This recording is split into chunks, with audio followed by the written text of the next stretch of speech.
20h, 21h, France Info, les informés, Jean-Mathieu Pernin. Bonsoir, bienvenue dans Les Informés de France Info, votre émission de débat et d'opinion sur France Info, franceinfo.fr, sur les réseaux sociaux, avec le hashtag Les Informés, également sur le canal 27 de la TNT. Voilà, très heureux de vous retrouver pour une nouvelle saison d'action et d'épopée radiophonique. Alors un grand merci d'abord à Guillaume Caour pour avoir tenu la barre des Informés pendant les vacances avec panache et élégance. Un intérim, faut bien le dire, qui nous a permis de nous plonger dans un monde d'informations parallèles, fait de claquettes chaussettes, de selfies vachettes aussi. Alors selfie vachette, j'ai découvert ça. C'est une occupation prisée par certains vacanciers dans les Landes et de pures leçons journalistiques délivrées notamment par CNews. Peut-être l'avez-vous vu le 5 août dernier, quand pour parler de la naissance d'un nouveau panda aux Eaux de Beauval, ils ont invité Chantal Goya. Voilà, on est peu de choses et en tout cas on a pris vraiment des leçons de journalisme. Sinon, bienvenue à Bruce Toussaint, rien à voir avec le panda, quoique. Aux manettes de la matinale de France Info, nous partageons le même bureau, donc je précise, Bruce, mon café, c'est sans sucre. Merci à toi et à demain matin. En tout cas, l'année recommence avec vous et surtout avec eux. Et ce soir, les informés de France Info reçoivent Cécilia Gabizon, bonsoir. Bonsoir. Directrice de Street School. Également Patrice Moyon, bonsoir. Bonsoir. De Ouest France. François Dorcival, bonsoir. Bonsoir, de Jean-Mathieu. Valeurs Actuelles. Et Bastien Lachaud, bonsoir. Vous êtes député de France Insoumise de Seine-Saint-Denis. Et ce soir, on parlera de la loi travail, des plats chauds version Uber, des transferts du foot qui ne connaissent pas de hors-jeu. Mais pour l'instant, dans les informés de France Info, c'est l'heure de notre premier débat. Et voilà, donc c'est la rentrée pour le monde politique aussi. Alors pas grand-chose ne change de l'avant-vacances. Les Républicains n'en finissent plus de se diviser. Le Parti Socialiste, on a plein de nouvelles idées, comme faire des réunions pour organiser des réunions. Et le Front National attend, lui, le 9 septembre. Et la France Insoumise, on s'énerve toujours un petit peu, mais sous près de 35 degrés à Marseille, il faut bien le dire.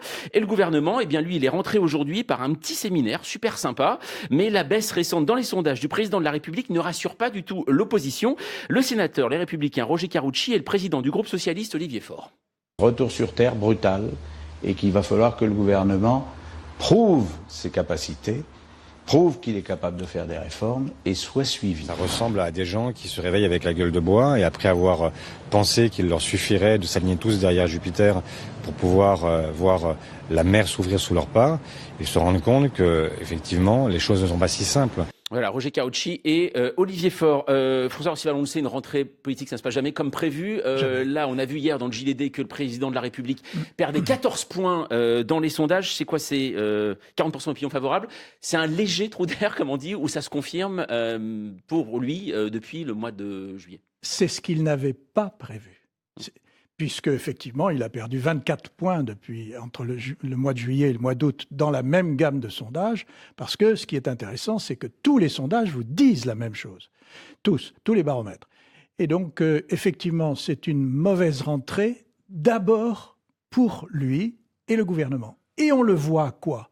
On le voit exprimé par une chose, je vais changer de stratégie de com. Communication, davantage parler aux journalistes. Voilà. Ah oui, on va d'abord parler aux journalistes. Oui. En réalité, ce qui a manqué, c'est de parler aux Français.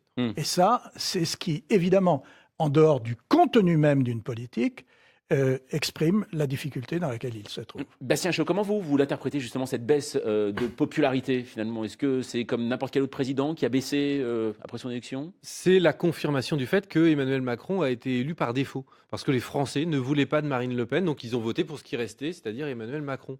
Et donc, évidemment, il n'avait pas de majorité sociale dans le pays pour appliquer son programme. Et donc là, comme il y va et qu'il y va à fond, destruction du code du travail, instauration de l'état d'urgence dans le droit commun, baisse des APL, suppression des contrats aidés, cadeau de 3 milliards aux plus riches et dans le même temps, augmentation des impôts des plus pauvres, bien évidemment, le peuple de France ne se laisse pas avoir et il réagit. Et donc la première marque, c'est le fait qu'il va y avoir donc une baisse dans les sondages et que la rentrée va être chaude. Et nous, ce qu'on espère, c'est que il y aura beaucoup de monde lors de notre marche du 23 contre le coup d'État social. Ça, on en parlera justement, et même de cette expression coup d'État social. Mais Cécilia Gabizon, pour vous, ce procès finalement en légitimité d'Emmanuel Macron, est-ce qu'il est toujours juste, ou il y a un moment, il est président de la République, ça y est, il est président de la République? C'est vrai que ça donne le sentiment que cette élection, elle n'est jamais finie. À un moment donné, elle a été très difficile, elle a été extrêmement disputée, elle nous a passionnés d'ailleurs. Et puis, voilà. Et finalement, Emmanuel Macron est élu. Il y a un moment, alors qu'on a pu juger comme un état de grâce, mais moi je dirais les gens étaient épuisés. Ils avaient envie de passer à autre chose. Donc il y a eu une sorte de trêve. La victoire finalement des députés du mouvement En Marche. L'été. Mais en fait, le dégagisme qui a porté Emmanuel Macron au pouvoir, l'espèce d'envie de « il faut quelque chose de nouveau », ça s'arrête pas comme ça. C'est-à-dire ce dégagisme qui est quand même plutôt, plus qu'un mouvement construit avec une idéologie, qui est plutôt une décomposition. On est encore, je pense, dans cette décomposition. Oui, Patrice Moyon. Alors, on nous promettait de faire de la politique autrement et on voit une addition de mesures prises parfois de façon maladroite. Je pense que les 5 euros sur les APL, c'est l'exemple même, alors qu'on pouvait imaginer sur un sujet aussi important que le logement, qui est d'abord une mise à plat, en tout cas une évaluation de cette politique. Et par exemple, pour vous, quand on a vu le Premier ministre en effet rater son interview de rentrée face à Jean-Jacques Bourdin, ça c'est symptomatique, ça veut dire qu'il ne savait pas trop où aller en fait, d'après vous? Moi, je trouve qu'il y a effectivement une certaine nervosité, en tout cas du gouvernement. Oui, c'est plus qu'une nervosité, là. C'est un peu des branquignoles. Hein. On baisse les APL, le président dit « Ah, je suis pas d'accord », le Premier ministre dit « C'est une mauvaise idée », la baisse des APL est toujours là. Donc, à un moment donné, il faut arrêter de dire « C'est de la communication, il faut changer sa communication ». Non, le vrai problème, ce qui creuse le gouffre entre Emmanuel Macron et les Français, c'est le fond de sa politique. C'est une politique c'est un président des riches contre les pauvres. Et comme il y a quand même une immense majorité de pauvres dans ce pays, c'est normal qu'ils ne soient pas d'accord. Et François Orcival. Oui, en même temps, on va commencer par le oui, fameux slogan en même temps. En même temps, on ne peut pas dire autre chose que, il a été élu et largement. Deuxièmement, il a la majorité qu'il voulait à l'Assemblée nationale. Il n'a pas été élu sur son programme. Alors, il l'a même dit lui-même entre deux tours. Au début, c'est sur mon programme, c'est sur mon programme. Et puis après, il a dit non, mais je prends quand même toutes les voix quand il a vu que... Non, je ne trouve pas, parce que pendant des mois, l'histoire des ordonnances, vous ne pouvez pas dire que c'est une surprise. Bien sûr que non. Aucune surprise. Ah non, c'est pas ce que je dis. Ce que je dis, c'est qu'il a été élu, il a présenté un programme dans lequel il y avait les ordonnances, sauf qu'il n'a pas été élu pour la mise en œuvre de son programme, vu qu'il a été élu par défaut. Alors, effectivement. Et donc, il n'est pas légitime pour appliquer son programme. Il y a des circonscriptions, pour ne pas prendre simplement l'histoire de la réforme du travail, des circonscriptions manifestement composées pour l'essentiel de personnes âgées, de retraités, etc., qui ont voté massivement pour lui, alors qu'on savait qu'ils seraient les premiers touchés par la hausse de la CSG. Alors, on va continuer à en parler dans un instant. L'info à 20h10, Stéphane Milhomme. Emmanuel Macron veut identifier les réfugiés dès le Niger et le Tchad, un souhait du chef de l'État lors du sommet à l'Élysée entre Européens et 7 États africains face à la crise des migrants. Pour le président de la République, cela permettra d'éviter à des femmes et des hommes de prendre des risques inconsidérés dans une zone extrêmement dangereuse, puis en Méditerranée. Et toujours aucune trace de Maëlys en Isère. La petite fille de 9 ans a disparu dans la nuit de samedi à dimanche à Pont-de-Beauvoisin lors d'un mariage. Le parquet de Bourgoin-Jallieu s'oriente désormais vers un enlèvement. 2 nouveaux loups abattus en Savoie, une autorisation de la préfecture après plusieurs attaques de troupeaux pendant le mois. 2 autres loups avaient été tués ces dernières semaines. La France autorise l'abattage total de 40 loups jusqu'au 30 juin 2018 sur l'ensemble de son territoire. Mireille Darc était une femme de talent, de courage et d'engagement. L'hommage de la ministre de la Culture Françoise Nyssen. L'actrice est morte la nuit dernière à 79 ans à son domicile. Elle avait marqué les films dès les années 50 avec sa chevelure blonde et surtout sa robe inoubliable dans le grand blanc avec une chaussure noire. Et puis, premier jour pour l'US Open de tennis et notamment la qualification de Caroline Garcia, expéditive. Il lui a fallu 2 sets pour battre Teresa Martinkova 6-0, 6-1. France Info. 20h, 21h, les informés, Jean-Mathieu Pernin. Les informés de France Info, nous parlons de la rentrée politique et notamment gouvernementale, puisqu'il y a eu un petit séminaire, assez cool d'ailleurs, ce matin du gouvernement. Cécilia Gabizon, Emmanuel Macron a dit que lui, ce qu'il souhaitait, c'était toujours aller vite. Alors on l'a vu sur la réforme du Code du travail, il a dit la même chose pour les allocations chômage, sur la retraite. Est-ce que finalement, aller vite, c'est un gage de qualité ? Lui semble dire comme ça, l'imaginer comme ça. Non, mais c'est très propre d'ailleurs à l'économie digitale, à la nouvelle économie, qui est que on n'attend pas d'avoir accompli longuement, tout perfectionné pour mettre en œuvre. Esprit plan quinquennal, c'est fini. Maintenant, on fait une première version et puis on l'améliore en permanence. C'est la lean économie. Et en quelque sorte, il est le porteur de cette idéologie qui est que la vitesse, c'est le nouveau rythme de l'économie aussi. Je pense que d'ailleurs, quelque part, il a été élu trop vite. Ça explique aussi le fait qu'on n'a pas réalisé... C'était long cette année. C'était long quand même cette année. C'était long. Effectivement, il ne serait pas élu aujourd'hui, peut-être. François Percival. Justement, Patrice Moyon, vous, justement, sur cet enchaînement de réformes, il y a un calendrier de réformes qui vont suivre. Là, on sait, la loi travail, ça sera la présentation jeudi des ordonnances, ensuite, chômage, retraite. Beaucoup de choses. Oui, beaucoup de choses. Et d'ailleurs, je pense qu'il ne faut pas faire de mauvais procès aujourd'hui à Emmanuel Macron parce que le quinquennat ne démarre que maintenant. Et je trouve que sur la réforme du Code du travail, c'est plutôt un bon exemple. Contrairement à la loi El Khomri où les syndicats avaient découvert la loi dans le journal, là, il y a quand même une véritable concertation. Alors après, maintenant, on n'a pas encore les arbitrages. On va parler de ça un instant, mais Bastien Lachaud, ça ne vous plaît pas, j'ai l'impression. Non, c'est parce que là, on est dans le contraire du débat démocratique. C'est-à-dire qu'on a demandé aux parlementaires qui venaient d'être élus, c'est-à-dire qu'on élit quand même des députés pour faire la loi, on leur demande de se lier les mains et de donner tous les pouvoirs au président et au gouvernement pour détruire le Code du travail, réformer, révolutionner, tout changer du Code du travail en un mois.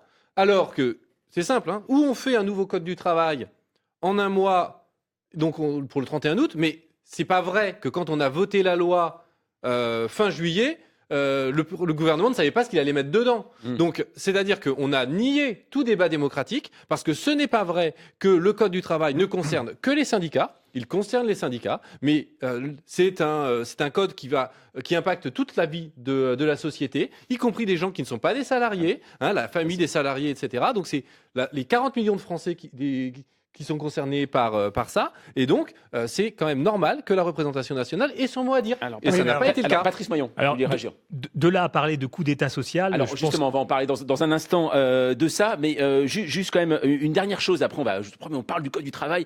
Juste une chose, on voit les autres formations. On a vu la France Insoumise, en effet, se positionner ce week-end comme premier opposant, mais c'est vrai que vous avez 17 députés. On voit des formations qui ont plus de députés, par exemple comme les Républicains. Quelle est l'ambiance justement de ces autres formations de l'opposition, François Percival? Est-ce qu'ils sont en capacité aujourd'hui? L'ambiance, elle a été réglée sur l'affaire des ordonnances de réforme du Code du travail, puisque la loi a été votée à la fin du mois de juillet, si ce n'est début août. Donc cette affaire-là est terminée du point de vue parlementaire.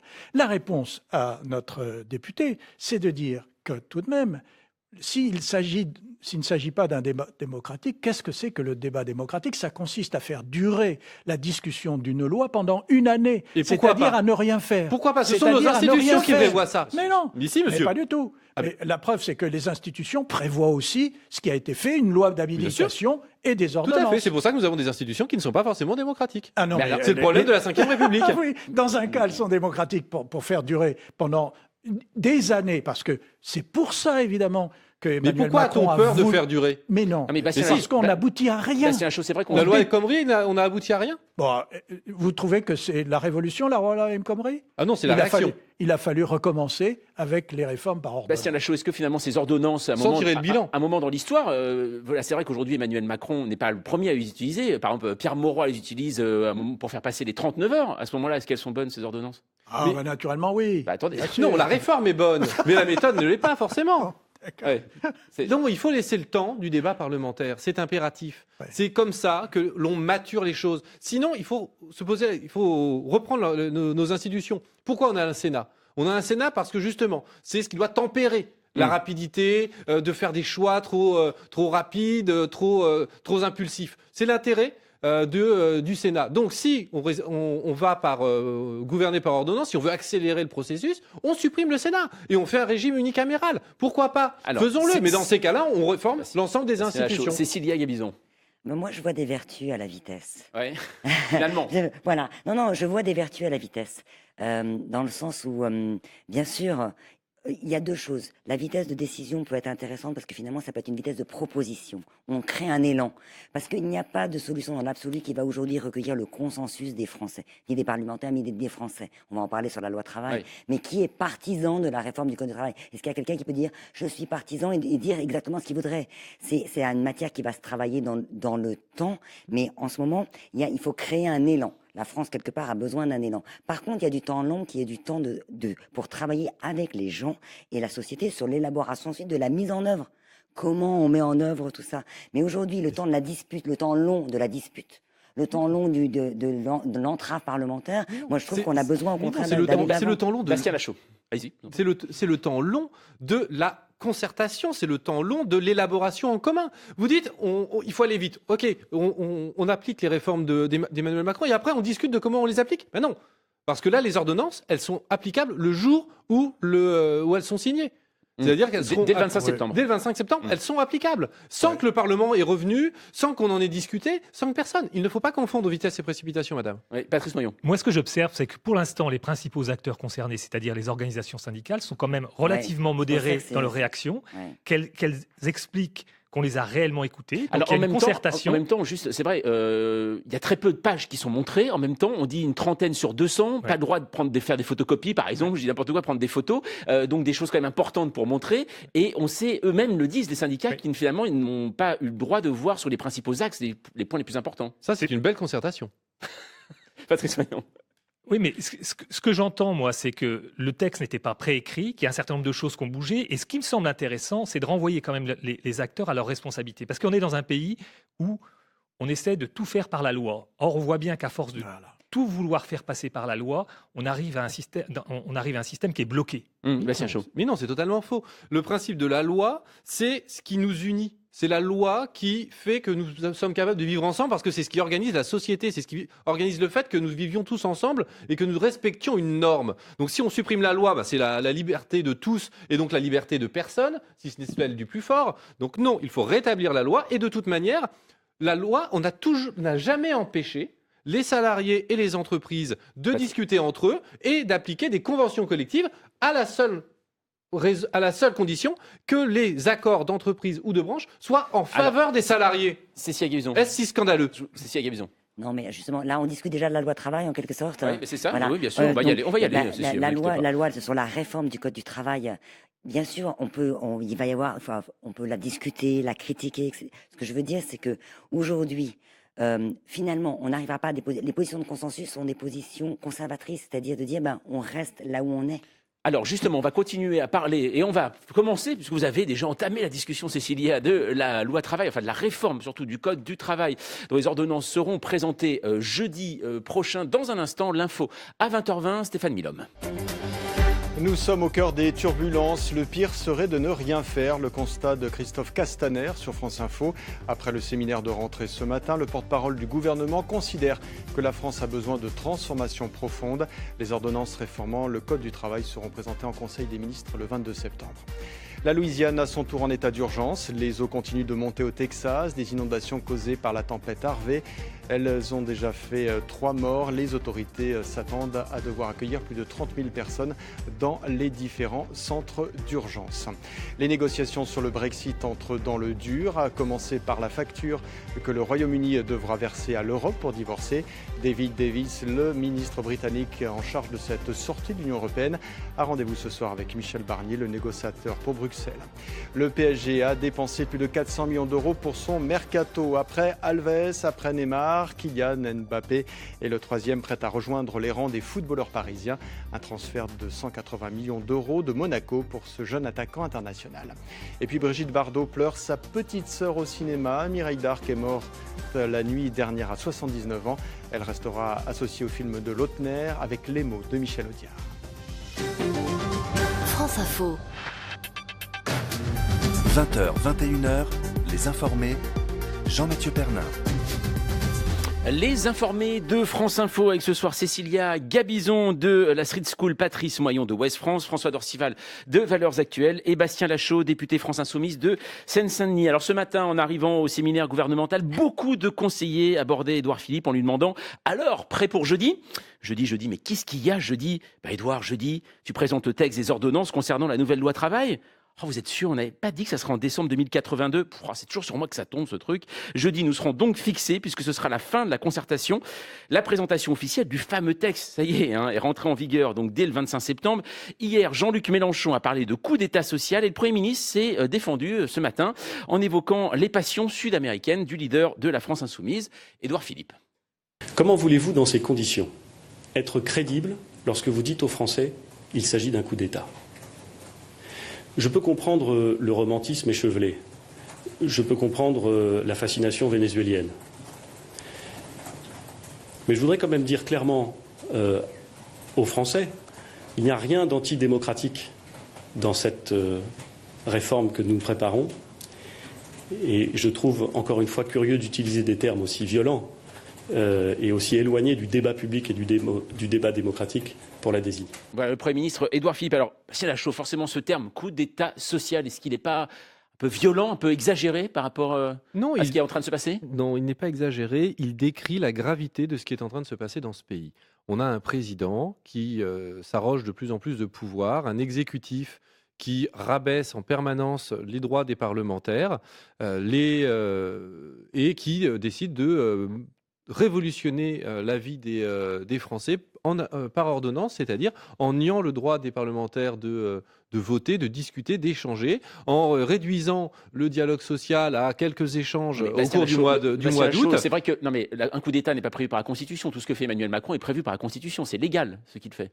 Mais la question, donc, oui, c'est légal. Bien sûr que c'est légal, parce qu'on est dans une Constitution qui garantit au président tous les pouvoirs. Donc oui, quand on est un monarque présidentiel, on a tous les pouvoirs. C'est la Ve République. Merci le général de Gaulle. Mais pour autant, ce n'est pas parce que c'est légal que cela respecte les règles démocratiques de base. Et de toute manière, il y a bien dans le comportement du président Macron la volonté de renforcer son pouvoir au détriment de celui du Parlement. Certes, c'est constitutionnel, mais pour autant, ce n'est pas forcément démocratique. François Orcival. Mais quand François Mitterrand s'est préparé à être candidat contre le général de Gaulle, dont vous venez de parler. Donc c'était en 1965. 1962-1965. Voilà. Qu'est-ce qu'il a fait ? Il a publié un livre intitulé « Le coup d'État permanent ». Bon, que fait le chef de l'opposition prétendu unique, Jean-Luc Mélenchon? Eh bien, naturellement, il nous présente le coup d'État social, parce que précisément, c'est le seul mot qui, dans le débat public, fasse que ça explose suffisamment pour que tous les commentaires soient autour de ce mot-là. Et effectivement, il a une ambition politique, c'est qu'il y ait du monde à sa manif autour d'un mot, coup d'État social. Patrice Moyon, finalement, il y a un petit réflexe mitterrandien chez Jean-Luc Mélenchon ? Oui, en tout cas, il a le sens de la communication, il a le sens de la formule. Moi, ce coup d'État social, je n'y crois pas du tout. Pour vous, mais est-ce qu'il est fort ? Est-ce qu'il est trop fort ? Est-ce qu'à un moment, voilà, quand Édouard Philippe, il le prend au premier degré, ça veut dire, il dit, voilà, on me dit, il le compare avec le Venezuela, avec ce qui se passe en plus en ce moment. Est-ce que finalement, ce mot coup d'État, il est trop fort ? Le terme est trop fort et il n'est pas utilisé par les principaux acteurs concernés, c'est-à-dire les leaders des organisations syndicales. Et on ne connaît pas le contenu du texte. Jean-Claude Mailly, pour FO, dit moi, je me prononcerai quand j'aurai le texte. Ouais. Bastien Lachaud.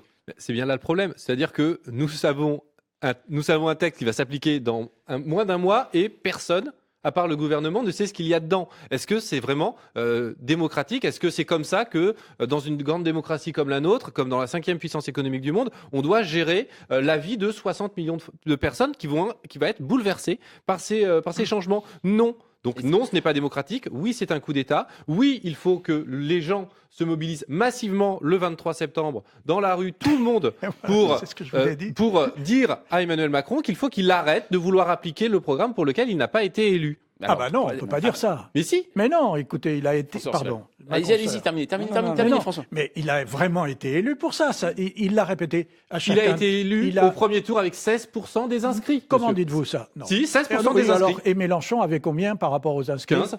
Bon. Alors, écoutez, il n'avait pas une grosse différence, vous l'admettrez. Il a été élu en étant en tête au premier tour. Voilà. Et ensuite, évidemment, contre Marine Le Pen, sa victoire ne faisait pas de doute. Donc on est bien d'accord. Il n'a pas eu 50% des Français sur son programme. Un mouvement massif également d'électeurs aux élections législatives. Et ben c'est comme ça. Vous savez bien que c'est le principe de la Ve République. Ah ben c'est peut-être le principe. Une chèvre aurait été élue avec l'étiquette Macron. C'est possible. Ah, nous sommes d'accord, monsieur. Bon, alors présentez des animaux si vous voulez. En tout cas, la prochaine fois, ça pourrait être folklorique. On va y revenir dans un instant, c'est Gavison. Je vous promets, voilà, vous pourrez parler de cette loi travail. On parlera bien sûr aussi de ce qui se passe aussi. Non, mais d'économie numérique, c'est important les chèvres. Voilà. Dans cette rentrée, on célèbre les chèvres. Voilà, c'est comme ça, c'est les informés. On a repris aujourd'hui, nous sommes en pleine forme et on revient d'ailleurs dans quelques minutes.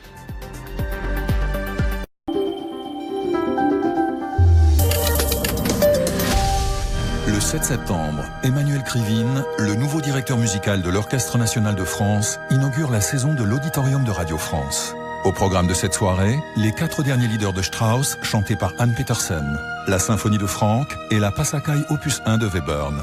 Jeudi 7 septembre, la nouvelle saison des concerts de Radio France 2017-2018 est ouverte. Réservation maisondelaradio.fr.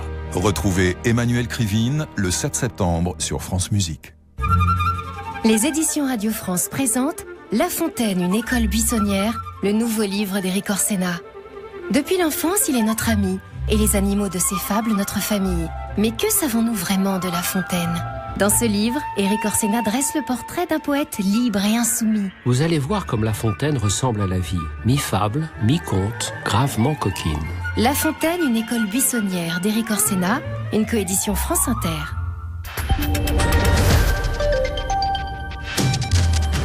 France Info Météo avec Calipage.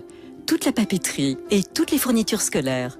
Rendez-vous dans l'un de nos magasins ou sur calipage.fr. Et à Météo France, on retrouve Élodie Calac. Encore 8 départements en vigilance orange canicule dans le sud-ouest et le centre-est. Cette nuit, pas moins de 15 à 20 degrés sur les régions du nord, 18 à 23 au sud.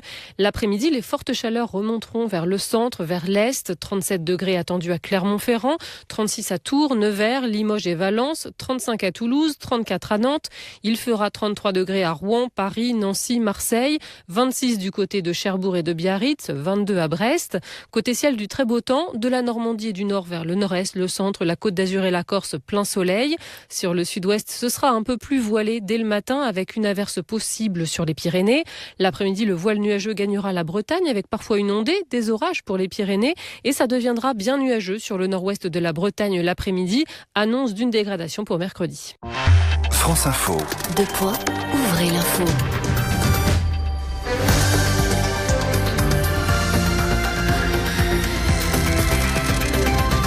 Et l'info à 20h30, c'est Augustin Arrivé, bonsoir. Bonsoir Jean-Mathieu, bonsoir à tous. Elle s'appelle Maëlys, elle a 9 ans. Samedi soir, elle assistait avec ses parents à une fête de mariage en Isère quand elle s'est volatilisée. On était au milieu de la nuit dans la commune de Pont de Beauvoisin. C'est là que se trouve Véronique Pueyo. Une enquête a été ouverte pour enlèvement. Dans le centre-ville de Pont de Beauvoisin, écrasé par la chaleur, quelques commerces affichent la photo souriante de Maëlys. Pour Charlotte, la fleuriste, c'est important d'être solidaire, d'aider la famille. Grégoire assistait, lui, samedi soir au mariage dans la salle polyvalente de la commune et il raconte « Vers 3h du matin, le DJ a fait une annonce au micro, il fallait retrouver Maëlys. On pensait qu'elle était dans un coin en train de dormir, mais comme on ne la trouvait pas, alors on a appelé les gendarmes. Les gendarmes qui aujourd'hui encore ont multiplié les auditions de tous les invités, une centaine au total. Les parents de Maëlys, Joachim et Jennifer, eux, sont très choqués. Ils bénéficient d'un soutien psychologique.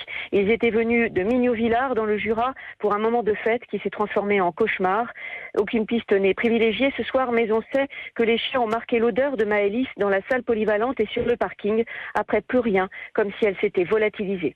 Véronique Pueyo, France Bleu Isère, pour France Info. Quelques dizaines de livreurs à vélo de la société Deliveroo manifestaient aujourd'hui à Paris, Lyon, Bordeaux et Nantes. Ils protestent contre la réforme de leur système de paiement, modification sans concertation.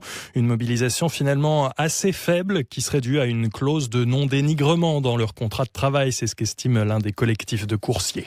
Emmanuel Macron veut identifier les migrants dès le Niger et le Tchad. Le président de la République reçoit en ce début de semaine ses homologues nigériens et tchadiens, mais aussi le Premier ministre libyen et plusieurs dirigeants européens, mini-sommet Europe-Afrique sur cette question de la crise migratoire. L'Élysée aimerait que les situations individuelles des migrants soient examinées avant même même qu'il tente la traversée de la Méditerranée. La tempête tropicale Harvey stagne sur le Texas. La ville de Houston n'est pas au bout de ses peines. Le pic des précipitations n'est pas encore passé d'après les prévisionnistes météo. Harvey qui a fait au moins 2 morts, bilan encore provisoire. Tempête qui devrait ensuite se déplacer vers la Louisiane. Donald Trump y a déclaré l'état d'urgence. Moyens de secours donc renforcés dans cet état déjà touché en 2005 par l'ouragan Katrina. Elle séduisait Lino Ventura dans Les Barbouzes, Pierre Richard dans Le Grand Blond avec une chaussure noire. Mireille Darc est morte ce matin après cette période faste au cinéma, les années 60-70. Elle s'était tournée vers le documentaire, signant plusieurs reportages, notamment pour l'émission Envoyé spécial. Des sujets engagés sur les femmes sans abri ou le milieu de la prostitution. Également photographe, Mireille Darc avait 79 ans.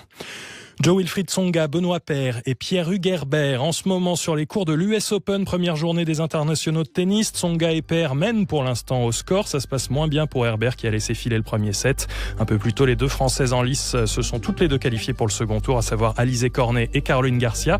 Vous écoutez France Info. On retrouve Jean-Mathieu Pernin pour la suite des informés.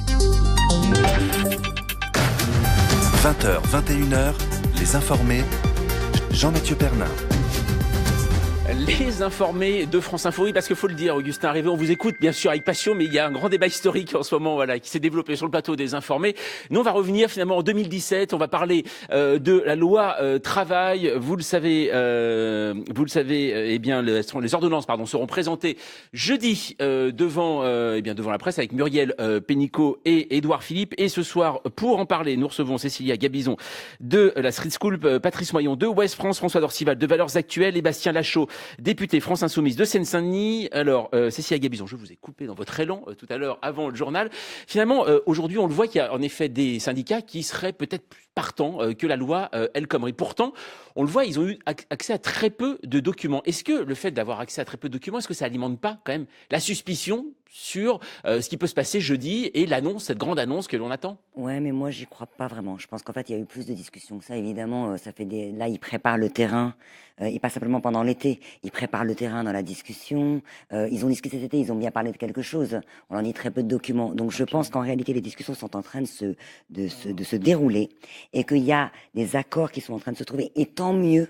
Et tant mieux, parce qu'on a vécu déjà l'année dernière une année hyper tourmentée, avec des manifestations tout le temps. Et quelque part, moi, je suis désireuse que le pays... je sais pas si c'est bien, c'est un sujet extrêmement difficile, la réforme du Code du travail. C'est ce que je vous disais, on est rarement partisans de la réforme du Code du travail. Quand on prend des exemples étrangers comme l'Allemagne, c'est pas la simple réforme du Code du travail qui a changé les choses, c'est un ensemble économique. Donc on n'a jamais des éléments pour dire « Ah, il faut changer ça ». Donc c'est un sujet très difficile. Et on a peur que... Dans le meilleur des cas, le système est bloqué. Aujourd'hui, soit vous êtes à l'intérieur, soit vous êtes à l'extérieur. Soit vous êtes jeune et vous n'êtes pas protégé, vous êtes à l'extérieur du système. Et donc, on aimerait, quelque part, que cette flexi-sécurité, ça existe. Mais on a peur que ça devienne aussi plus de précarité. Donc, c'est très difficile à trancher. Mais moi, je pense qu'aujourd'hui, il y a des discussions, en fait, réelles et pragmatiques avec les syndicats. C'est ce que j'espère pour que ça se construise dans la vraie discussion. Une discussion qui, ensuite, va prendre du temps, branche par branche, pour trouver un équilibre. Alors Bastien Lachaud, vous n'êtes pas du tout convaincu par cet non, mais parce que argumentaire. c'est effrayant de se dire qu'on en est revenu à la diplomatie secrète du temps passé. On est très loin du 21e siècle, de la transparence. Il faut de la transparence partout, mais pas dans les négociations. Le peuple n'a pas le droit de savoir à quelle sauce il va être mangé. Les parlementaires eux-mêmes n'ont pas le droit de le savoir. Non, là, il y a un vrai problème. Et puis, le modèle allemand que vous nous citez, l'explosion de la pauvreté depuis les réformes du Code du travail, justement, et de l'ensemble. Il n'y a jamais eu autant de pauvres en Allemagne. C'est ça le modèle, c'est ça l'avenir que vous nous prévoyez? Aussi peu de chômage aussi. Ouais. Ah ouais, jamais aussi peu de chômage. Remplacer le chômage par la pauvreté, ça c'est en effet un horizon radieux. Merci de nous le proposer. Non, ça, on ne peut pas dire tout et son contraire. Ah bah non, c'est vous qui dites le contraire de la vérité. La réalité de la situation allemande sur le plan de l'emploi est très très au-dessus de la situation très largement. Et le taux de pauvreté est largement supérieur en Allemagne à la France. Juste quand même, Patrice Moyon, il y a quand même une réforme donc du Code du travail qui est très récente. C'est quand même ce qu'on appelait la loi El Khomri. Concrètement, aujourd'hui, pourquoi Emmanuel Macron, lui, il veut l'étendre? Il l'avait dit pendant la campagne, je veux étendre cette loi El Khomri. Qu'est-ce que lui, dans sa tête, qu'est-ce que ça apporterait une extension justement de cette loi? Moi, je pense qu'il y a d'abord il y a un malentendu parce que on laisse croire aujourd'hui que la réforme du Code du travail va créer des emplois. Alors c'est ça, pour lui, c'est ce qu'il dit. En fait, les économistes sont très partagés sur le sujet, beaucoup pensent que ce n'est pas la réforme en tant que telle du Code du travail qui créera des emplois. En revanche, elle a une portée symbolique. Alors là, effectivement, je trouve, contrairement à la France Insoumise, qu'il y a une vraie concertation. Il y a eu des discussions entre tout le week-end encore avec les leaders pour des arbitrages. On connaît, c'est pas de la diplomatie secrète. C'est pas de la diplomatie secrète puisqu'on a le cadre qui a été fixé par les ordonnances. Si vous dites aussi, c'est vrai que ça ne crée pas d'emploi. C'est ce que nous a dit aussi Emmanuel Macron. Il l'a encore redit là aujourd'hui. Nous réformons le travail pour créer de l'emploi. Ça veut dire quoi dans sa tête à lui? Ça veut dire que ça donne une impulsion. C'est ça en fait. C'est le premier étage d'une série de réformes. Moi, je crois beaucoup plus à la réforme sur la formation professionnelle. En revanche, moi, je pense qu'il y a un gros défaut en France, c'est qu'on n'évalue pas les politiques publiques et les lois. C'est-à-dire qu'il aurait peut-être fallu s'arrêter un petit peu, tirer le premier bilan de la loi El Khomri et se dire qu'est-ce qui fonctionne et qu'est-ce qui ne fonctionne pas. Exactement. Il fallait tirer le bilan. Oui, donc il fallait prendre le temps. S'il avait fait ça, il était au contraire des engagements de campagne qu'il a pris. Les engagements de campagne qu'il a pris, et c'est la seule manière de comprendre sa fameuse phrase de la semaine dernière, disant que la France est irréformable. Ce qu'il veut dire surtout, c'est que lui voulait la transformer. Mais ça ne peut se faire quand même que dans la mesure où cela se fait au début. On a l'expérience de François Hollande, enfin, cette expérience est suffisamment catastrophique pour bien comprendre que ce qu'il n'a pas fait au début, il ne l'a jamais fait. Mais non seulement il ne l'a jamais fait, mais il a fait en plus ensuite le contraire de ce qu'il avait annoncé. Là, vraiment, Emmanuel Macron ne commet pas cette erreur stratégique. Bastien Chaud, pour vous, c'est aujourd'hui Emmanuel Macron quand il dit finalement je veux impulser quelque chose aussi en réformant. Les Français sont plutôt pour, quand on voit dans les différentes enquêtes d'opinion, une réforme du Code du travail, ils se disent ça peut amener de l'emploi, ça peut donner une impulsion. Oui, mais ce n'est pas en facilitant les licenciements qu'on va créer de l'emploi. C'est en relançant l'économie, c'est en remplissant le carnet de commandes des petites entreprises, c'est en redonnant de la confiance et en relançant la consommation intérieure. Voilà comment on crée de l'emploi, absolument pas en augmentant la compétitivité illusoire des salariés français qui ne seront jamais plus compétitifs qu'un salarié chinois, par exemple. Cécile Gabizon, tout à l'heure, vous parliez de flexi-sécurité, c'est un terme qu'on avait déjà entendu avec Manuel Valls. Finalement, ça fait longtemps qu'on entend ce terme. Ils ont la même inspiration. Ah bon? D'accord, non, je sais pas. Ils ont la même inspiration. Alors, ça marche pour les pays du Nord. Et on nous le présente comme un modèle intéressant. Mais effectivement, ça marche parce qu'il y a aussi de la formation continue. Ça marche parce que ça s'inscrit dans une politique globale qui fait que les gens évoluent. Et qui ne sont pas lâchés dans la nature ou mis au rebut à un moment donné. Aujourd'hui, quand même en France, les jeunes sont hors du marché du travail protégé. Ils sont dans des contrats précaires, globalement. Les vieux aussi. Et à l'intérieur, il y a des salariés beaucoup plus protégés. Mais soit on est dedans, soit on est à l'extérieur. Est-ce que c'est un bon système? Est-ce qu'on peut pas désirer améliorer ce système? Je dis pas que lors des ordonnances vont le faire. Hein. Je dis comme question. On s'améliore, madame. Voilà. Oh, merci pour ce bon point. Oui, mais voilà. Mais finalement, tout le monde s'entend bien, les informés. C'est vraiment cet amour permanent de la rentrée. Allez, on va parler de précarité, mais du côté numérique. Cette fois-ci, dans un instant, l'info à 20h40. Stéphane Milhomme. Emmanuel Macron veut identifier les réfugiés dès le Niger et le Tchad. Un souhait du chef de l'État ce soir lors du sommet à l'Elysée. Face à la crise des migrants, les présidents du Tchad et du Niger, eux, veulent plus d'aide au développement, mais aussi un règlement rapide de la crise en Libye, pays de transit des réfugiés avant de gagner l'Europe. Débattu, une mobilisation importante de policiers et pompiers en Isère toute cette journée. Toujours aucune trace de Maëlys, la petite fille de 9 ans a disparu dans la nuit de samedi à dimanche à Pont-de-Beauvoisin lors d'un mariage. Le parquet de Bourgoin-Jallieu oriente désormais ses recherches sous la qualification d'enlèvement. La CFE-CGC appelle les syndicats à un mouvement unitaire de réaction au projet gouvernemental, la réforme du Code du travail. La question de le faire le 12 septembre est une autre question, selon son président François Omril sur France Info. Le 12 septembre, c'est la date choisie par la CGT depuis plusieurs semaines. La relaxe générale au procès pour escroquerie de la Landsbanki Luxembourg. En mai dernier, le parquet avait requis la prison avec sursis et des amendes à l'encontre de 9 prévenus, le chanteur Enrico Macias et une centaine d'autres plaignants s'estimaient victimes d'une escroquerie à l'hypothèque orchestrée depuis l'Islande. Et puis 33 à 37 degrés dans la plupart des 8 départements jusqu'à mercredi matin. Météo France maintient son bulletin vigilance orange canicule pour le Puy-de-Dôme, la Loire, le Rhône, l'Allier, la Saône-et-Loire, le Jura, le Tarn et le Tarn-et-Garonne. France Info. 20h, 21h, les informés. Jean-Mathieu Pernin. Les informés de France Info avec ce soir Cécilia Gabizon de la Street School, Patricia Moyon de Ouest France, François Orcival de Valeurs Actuelles et Bastien Lachaud, député France Insoumise de Seine-Saint-Denis. Il est 20h42, un petit creux se fait sentir quand même. Et les bruits étranges entendus sur le plateau ne sont pas des problèmes de réception de votre poste, mais le ventre de nos invités qui gargouille. On pourrait donc tenter d'appeler un Deliveroo, mais ça risque d'être mal pris. En effet, les livreurs de la marque avec un kangourou manifestent pour une valorisation de leur travail, puisque désormais, ils ne seront pas payés à l'heure, mais à la course. Alors c'est une nouvelle affaire qui rappelle celle des chauffeurs Uber ou de chauffeurs privés. C'est étonnant de voir que le monde numérique a aussi sa lutte des classes, que le nouveau monde ressemble à l'ancien. Jérôme Pimaud, il est porte-parole du collectif des livreurs autonomes de Paris. Ils nous ont appâtés avec des tarifications, on va dire à l'époque séduisantes, qui permettaient à une petite quantité de livreurs d'arriver à faire des chiffres d'affaires confortables. Sauf que depuis, les livreurs ont été multipliés par 10. La rémunération, la clientèle, elle n'a pas suivi parce que évidemment la clientèle a le choix d'autres plateformes et Dieu sait qu'elle en profite. Elle est un petit peu entre versatilité et volatilité.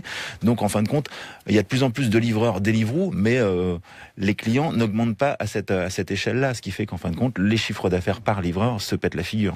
Jérôme Pimaud, porte-parole du collectif des livreurs autonomes de Paris. Alors Patrice, voyons, finalement, on a l'impression que ça nous rappelle finalement d'autres affaires liées au numérique aussi, à cette économie numérique. C'est-à-dire, on se rappelle d'Uber, de chauffeurs privés. C'est-à-dire qu'on va retrouver ces cas très régulièrement aujourd'hui avec la multiplication de ces nouvelles entreprises. L'économie numérique, elle génère un nouveau prolétariat. Je pense que la Commission européenne devrait s'emparer du sujet parce que elle axe toute sa politique sur le droit de la consommation. Et en fait, elle devrait aussi s'intéresser à ces géants de l'économie du numérique qui ne paient pas d'impôts, qui exploitent les salariés et qui se retrouvent aujourd'hui en situation de monopole. Oui, c'est ça. C'est ça qu'ils ont finalement aujourd'hui. Et en même temps, on voit ce type de manifestations qui rappellent finalement aussi l'ancien monde, celui rejeté par cette économie. Et en même temps, nous, ce qui est compliqué, c'est qu'on en profite. C'est ça aussi. C'est qu'aujourd'hui, on a pris ces habitudes-là. Il y a une vraie ambiguïté vis-à-vis de Uber ou de Deliveroo parce que finalement, on est des consommateurs et ça a réduit le prix des services qui étaient proposés. Mais il y a quand même quelque chose qui se passe dans la fameuse loi au travail. Il y a une disposition qui est prévue en fait qui va un peu plus réglementer le droit des entrepreneurs, auto-entrepreneurs qui travaillent pour ces plateformes. Bastien Lachaud ne vous croit absolument pas.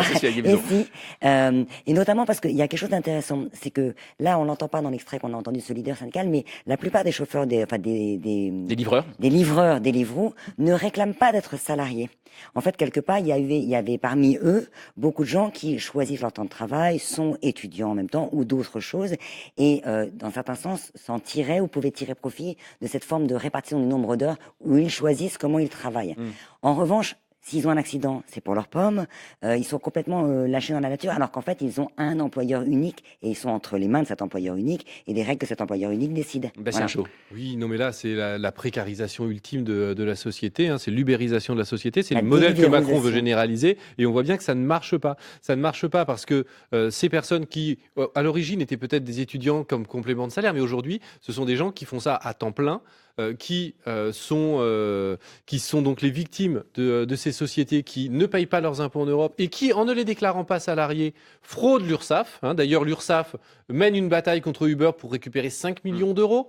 C'est la fraude sociale, on voit où elle est, de quel côté elle est. Et donc, on a aujourd'hui des gens qui avaient un salaire de 7 euros, 9 euros de l'heure et qui se voient rabaisser à un salaire de moins de 5 euros la course. Donc, vous imaginez bien qu'ils essayent d'aller de plus en plus vite, de respecter de moins en moins la sécurité. Ils ont des accidents et comme vous l'avez dit, quand ils ont des accidents, ils n'ont rien, aucune assurance maladie, aucun revenu pendant leur. En même temps, je vous pose la même question que finalement, en effet, tout le monde le constate ça, et pourtant, on voit qu'aujourd'hui, c'est rentré dans nos vies, c'est notre quotidien. Ça veut dire qu'on profite finalement de ces taxis qui sont moins chers, de ces livraisons aussi qui sont moins chères. Pas tout le monde en profite, beaucoup, mais en effet, beaucoup en profitent. Donc c'est ça qui est un peu ambigu aussi. Mais à un moment donné, ce sont des nouveaux services. Bien sûr, mais pourquoi ces nouveaux services fonctionnent ? Parce que c'est pas parce qu'ils sont numériques. Ça, c'est très bien qu'ils soient numériques, mais on peut tout à fait faire un même service avec de la protection sociale pour les salariés qui le remplissent. Mais d'ailleurs, Jérôme Pimaud, il propose que les livreurs se forment sous forme de SCOP, etc. Et là, il y aurait des conditions de travail décentes et des conditions sociales décentes. Non, mais la vraie raison, c'est pourquoi les gens prennent des services moins chers. C'est peut-être parce que les salaires dans ce pays ne sont pas à la hauteur de ce qu'ils devraient être. Pourquoi on n'augmente pas les salaires alors que nous sommes le pays n'a jamais été aussi riche et les actionnaires n'ont jamais pris autant de dividendes qu'actuellement. Et pourquoi les salariés voient leur salaire gelé depuis plusieurs années ? Alors François Lorcival, est-ce que finalement on le voit ce problème d'économie numérique qui est quand même aujourd'hui qui se pose bien sûr en permanence au quotidien par exemple pour la campagne présidentielle, ça a été très peu abordé ce sujet. On a l'impression que, on se souvient quand ça avait été sous François Hollande, on avait l'impression qu'il y avait un nouveau monde qu'il découvrait. On a l'impression qu'il y a un problème générationnel, qu'il n'y a aucune réflexion de la part de nombreux politiques sur ce sujet, et pourtant c'est quotidien. Parce qu'il leur échappe. Il n'y a pas de différence entre l'ancien et le nouveau monde, même s'il est digital et numérique, parce qu'à la fin des fins, ce sont des hommes et des femmes qui font le boulot. Voilà, qui font le boulot. Nous sommes dans une période d'extrême mutation, de transformation complète, en effet, de ce mode de service. J'ajouterais que ce mode de service a évidemment détruit ou cassé un grand nombre de petites entreprises qui, elles aussi, précédemment, faisaient des coursiers et des transports rapides avec des salariés payés au mois. Bon, c'est comme ça. Mais aujourd'hui, il est vrai que dans la génération des 25-35 ans, car ce sont ceux-là qui sont dans ces affaires.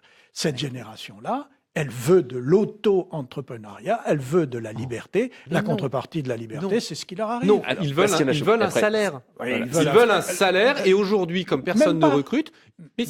Même pas. J'en suis pas sûr. Vous n'en êtes pas sûr, on change déjà. Vous étiez sûr, maintenant vous n'êtes plus sûr. Non, mais alors d'abord, il n'y a pas... aussi, monsieur Darcival. C'est difficile de faire une généralité, genre les jeunes seraient comme ça. D'abord, les jeunes ne sont pas les seuls consommateurs de ces services, et ni les seuls qui exécutent ces services. Il y a des Uber maintenant de tous âges, et même des Deliveroo. Il faut pédaler, mais bon.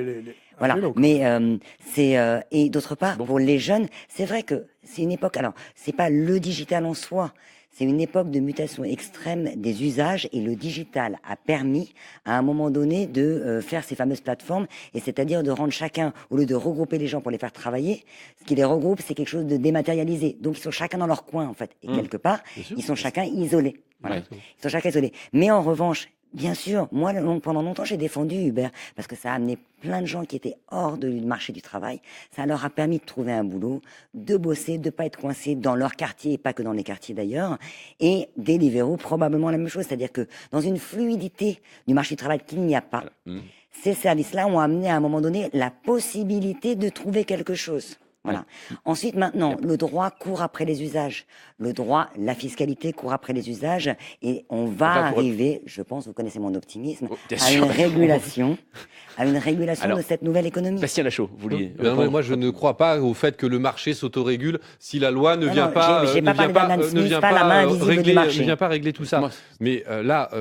Typiquement, on a des gens qui sont de nouveaux esclaves modernes. Ils sont liés à leur vélo, liés à leur voiture. Ces chauffeurs Uber qui dorment dans leur voiture parce qu'ils n'ont pas le temps de rentrer chez eux, parce qu'ils habitent trop loin de Paris. Mais c'est pas le propre des chauffeurs Uber. Il faut à un moment donné... est-ce un modèle pour notre société ? Non, mais on va pas tout d'un coup diaboliser. Ils seraient les nouveaux esclaves. Qu'est-ce qui, quelque part, entre du travail et du chômage. Alors justement, on continuera à en parler en tout cas toute la semaine, puisqu'elle sera très économique avec cette loi travail. Dans un instant, on parlera d'autres choses, mais notamment d'Anne Hidalgo, vous allez voir pourquoi. L'info à 20h50, c'est Stéphane Milhomme. Au moins 3 morts au Texas, 30 000 personnes attendues dans les centres d'urgence. La suite des inondations sans précédent à cause de la tempête Harvey. Et la situation devrait s'aggraver. De nouvelles pluies sont attendues ces prochaines heures. Et la Louisiane est également en état d'urgence. Ce que prépare le gouvernement, c'est une transformation du droit du travail. La déclaration à la mi-journée d'Édouard Philippe.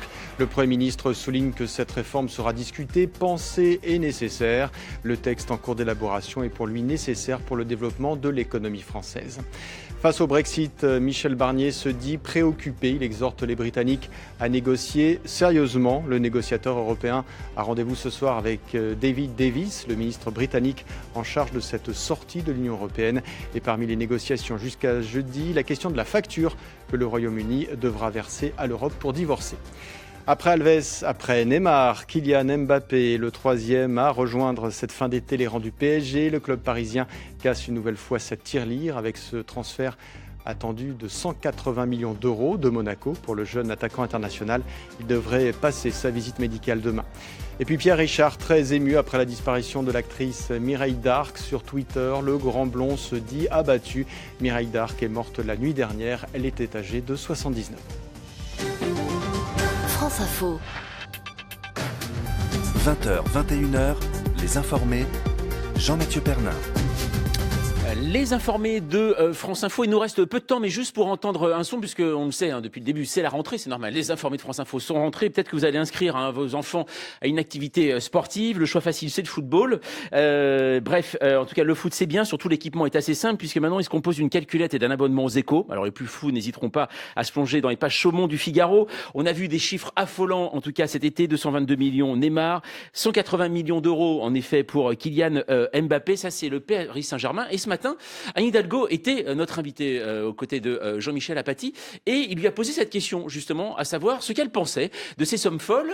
Eh bien, Anne Hidalgo a une réponse assez claire, mais en fait pas trop. Enfin, on ne sait pas trop. Voilà, Anne Hidalgo. 400 millions pour 2 joueurs, ça vous gêne ou pas ? Le modèle économique du foot, c'est sûr que mais vous avez un point de vue ? C'est pas. Je pense que c'est un modèle assez étrange. En tous les cas, oui, il y a beaucoup d'argent là-dedans. Mais pour Paris, pas de jugement moral. J'ai pas de jugement moral parce que c'est un système qui juridiquement est fondé et qui est comme ça. Quand le PSG gagne, Paris gagne aussi. Quand le PSG va, tout va. Tout va. Et quand Paris va, la France va. Voilà, Anne Hidalgo, ce matin, aux côtés de Jean-Michel Apathy, François Lorcival, on se dit quand le PSG va, Paris va, le Qatar va aussi ? Ah, bien sûr. Bien sûr, parce qu'il est. C'est ça aussi, c'est la question derrière. Non, mais il faut, je pense, distinguer deux choses simples. C'est le public des amateurs et d'autre part, les entreprises de spectacle que sont les organisateurs des clubs, etc. Et un organisateur de club, lui, il veut que ça tourne, que ça fasse venir beaucoup de public et que les investissements qu'il fait soient rentables. Ils le sont. Est-ce que vous seriez par exemple pour une règle là-dedans ? Non, mais quand moi, on voit je ne suis pas organisateur. Non, je ne sais pas ce que c'est. En tant que citoyen français, quand vous voyez finalement, même si c'est une entreprise privée, bien sûr. Citoyen français. Alors effectivement, si citoyen français, je suis amateur de spectacle et donc de ces matchs de foot, effectivement, ensuite, on ne parle pas d'argent. On parle de la qualité du joueur, des mouvements du joueur, de son comportement, de ses évolutions sur le terrain. Du nombre de maillots qu'il peut faire vendre. Mais ça, c'est le club qui s'en occupe. Ouais. C'est pas moi. Patrice Moyon. Je pense que là, on est dans une économie spéculative et tôt ou tard, la bulle va éclater. Alors pour l'instant, ça semble bien parti pour ne pas éclater. Ça va continuer. Je pense que les mesures qui ont été prises par Michel Platini à l'UEFA en 2010, elles ne donnent pas leurs résultats. Les économistes du sport le disent, on est bien dans une bulle spéculative, c'est-à-dire qu'il y a un moment où le marché de toute façon ne pourra pas suivre. Bastien Lachaud, vous aujourd'hui, quand vous voyez ces sommes folles, est-ce que finalement il y a quelque chose à légiférer dedans ou au contraire on peut laisser ça normalement c'est inimaginable, c'est immoral, c'est tout ce que vous voulez, c'est scandaleux de telles sommes pour des joueurs qui vont jouer au football. Ça n'a pas de sens. Le seul sens que ça a, c'est en effet que ça permet au Qatar, aux oligarques russes de brasser des millions, d'acheter des clubs et on ne sait pas d'où vient l'argent, on ne sait pas à quoi il a servi avant. Tous les doutes sont permis, mais en tout cas, on est dans en effet du business qui n'a plus rien à voir avec le sport amateur, le sport qui fait rêver tous les gamins. Parce que je suis désolé, quand on regarde la Coupe du Monde 58 avec Pelé, Coppa et Juste Fontaine, ils n'étaient pas payés 220 millions d'euros. Et je suis désolé, les buts de Juste Fontaine valaient très bien les buts de Neymar. Oui, vraiment, c'est une autre génération. Là. Et oui, et alors mais c'est pas possible d'être aussi retardataire que vous l'êtes. Retardataire, carrément. Juste Fontaine. Oui, et alors, vous avez un problème avec Juste Fontaine ? J'ai l'impression, que vous allez gagner votre abonnement à Valeurs Actuelles. En fait, je ne sais pas pourquoi. Cécilia Gabizon, aujourd'hui, finalement, on a l'impression l'impression qu'on parle très peu de sport en fait dans cette histoire. C'est-à-dire qu'on le voit en fait, on voit ces joueurs jouer, mais on voit qu'il y a des enjeux financiers et diplomatiques aussi. Complètement, parce que pour le Qatar, c'est une opération d'image, de com, alors qu'ils vont probablement rentabiliser parce que le club marche et il y a la chaîne de sport. Bien sûr. Mais en même temps, ils font diversion parce que cet été a été un peu difficile pour eux et ça rend leur image ultra positive. Partout dans le monde, notamment au Brésil où j'étais, on m'a parlé de Neymar. Ouais, et voilà. En même temps, c'est normal, c'est lui qui... C'est normal, il est Voilà. brésilien. Mais ce que je veux dire, c'est que capitaine. pour les amateurs de foot, quelque part, c'est nous tous. On a starifié aussi ces joueurs et il y a un plaisir à les suivre. Alors moi, je trouve ça aussi complètement immoral de voir autant d'argent mis dans des joueurs comme ça. Mais c'est évidemment rentable. Et alors, vous parliez de produits financiers. Là, vous voyez quand même que la façon dont Mbappé arrive est un produit financier. Il est prêté avec un droit d'achat. C'est ça, exactement, dans un an. Voilà, exact. Allez, les informés de France Info, eh bien, première du nom pour cette saison. Ça doit se terminer. Merci beaucoup à Bastien Lachaud, donc député France Insoumise de Seine-Saint-Denis. Merci à Cécilia Gabizon, également Patrice Moyon de Ouest France. Est-ce que vous savez d'ailleurs la une de demain de Ouest France? Oui, école des réformes plein le cartable. En effet, c'est le cas. Et François Orcival. Et la même chose avec Jean-Michel Blanquer, lui, il fait la révolution. Ouais, faites attention, je pense qu'il y a des taupes dans vos rédactions. Allez, il est temps pour nous de retrouver Jean-François Aquili. Bonsoir Jean-François. Bonsoir Jean-Mathieu. Je regrette de ne pas être resté avec vous. Oui, mais il faut choisir son camp, vous savez maintenant, c'est ça. Donc pour une nouvelle émission qui s'intitule Tout est politique, qu'est-ce que c'est que Tout est politique? Alors c'est une émission censée décrypter la nouvelle donne de notre vie politique après le coup de balai de la présidentielle. On va essayer de savoir si les choses ont changé, s'il y a un nouveau logiciel, ou si c'est toujours la même chose. On en a parlé tout à l'heure chez vous, donc ce sera ce soir la première avec une invitée qui a participé au séminaire gouvernemental ce matin. C'est Marlène Schiappa, la secrétaire d'État égalité femmes-hommes. Et nous aurons deux autres invités pour le décryptage également. Brice Teinturier, le directeur général d'Ipsos, et Anne Fulda, notre confrère pour son ouvrage Esqualité, qui a écrit sur Macron. Un jeune homme si parfait, voilà, beau casting. Tout est politique, votre nouveau rendez-vous à partir de 21h avec Jean-François Aquili, c'est dans quelques minutes sur France Info.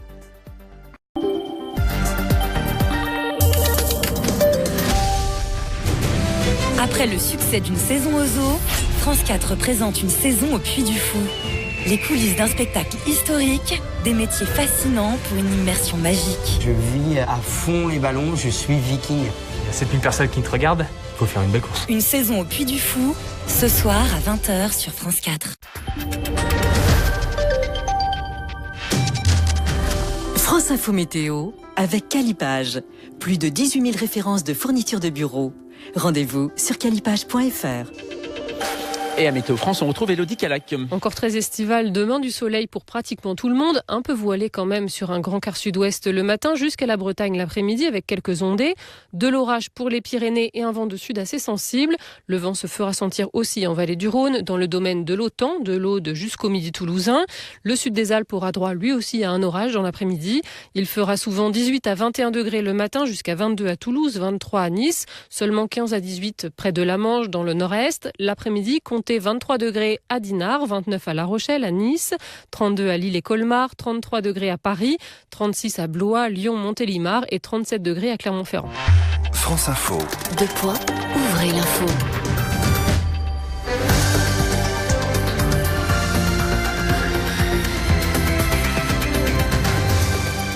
Et l'info à 21h, c'est François Lepage, bonsoir. Bonsoir. Après le Texas, la Louisiane est désormais en état d'urgence. La tempête tropicale Harvey se dirige vers cet état voisin, mais elle fait toujours rage pour le moment au-dessus du Texas. Des trombes d'eau continuent de tomber depuis presque 3 jours à Houston et dans sa région. Des milliers de secouristes parcourent la ville pour tenter d'exfiltrer les habitants les plus vulnérables, mais de très nombreux sont encore coupés du monde.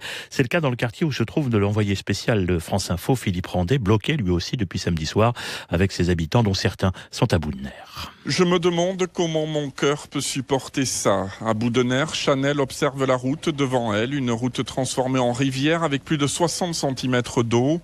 Elle a quitté ses enfants vendredi matin pour aller travailler. Depuis, elle passe de longues heures au téléphone avec sa mère qui s'occupe d'eux. On attend de partir et le pire, c'est que les inondations ne sont pas au maximum. Il va encore tomber des dizaines de centimètres. Je suis effrayé, désemparé. Comment peut-on fuir ? Je ne sais pas quel sera mon futur, quelle sera la prochaine étape. Et Chanel le dit en pleurant. En 2005, lors de Katrina, elle était à la Nouvelle-Orléans. J'ai été évacué ici pendant l'ouragan Katrina. Et là, je me retrouve avec la pire tempête de l'histoire de Houston. Je ressens les mêmes peurs que pendant Katrina, où c'était vraiment horrible. Et là, encore une fois, je suis dans un endroit qui n'est pas sûr. Il y a plusieurs abris dans Houston. Ils sont inaccessibles. Je ne sais pas où ils sont situés. Personne n'est venu ici nous aider. Nous n'avons aucun numéro de téléphone pour joindre les équipes de secours. Et Chanel de conclure, hier j'ai essayé de marcher 100 mètres, j'avais de l'eau au-dessus de la taille, j'ai failli me faire emporter par le courant. Houston, Philippe Randé, France Info. Un mini-sommet sur la crise migratoire. Emmanuel Macron a convié tout à l'heure 6 dirigeants européens et africains pour inciter les pays africains à mieux lutter contre ces flux massifs. Le président français dit ce soir vouloir l'identification dès le Niger et le Tchad des ressortissants qui ont droit à l'asile pour les mettre en sécurité le plus rapidement possible et éviter à des femmes et des hommes de prendre des risques inconsidérés. La France qui a besoin de transformation. Les propos sont d'Édouard Philippe en début d'après-midi devant la presse. Le Premier ministre assure que son gouvernement va apporter aux Français les réponses qu'ils demandent. Un gouvernement qui faisait sa rentrée ce matin à l'Élysée, réuni en séminaire, rentrée sous tension avec avant la présentation dès jeudi des ordonnances de réforme du droit du travail. Emmanuel Macron, en chute dans les sondages, a appelé ses ministres à plus de volontarisme. Certains prédisent le pire, a-t-il dit. Il ne faut jamais céder aux Cassandres. Une enquête ouverte pour enlèvement en Isère. Les recherches se poursuivent pour tenter de retrouver Maëlys, une fillette de 9 ans disparue dans la nuit de samedi à dimanche au cours d'un mariage à Pont-de-Beauvoisin. Un appel à témoins a été lancé. 21h03 sur France Info. Un nouveau rendez-vous. Tout est politique avec Jean-François Aquili. –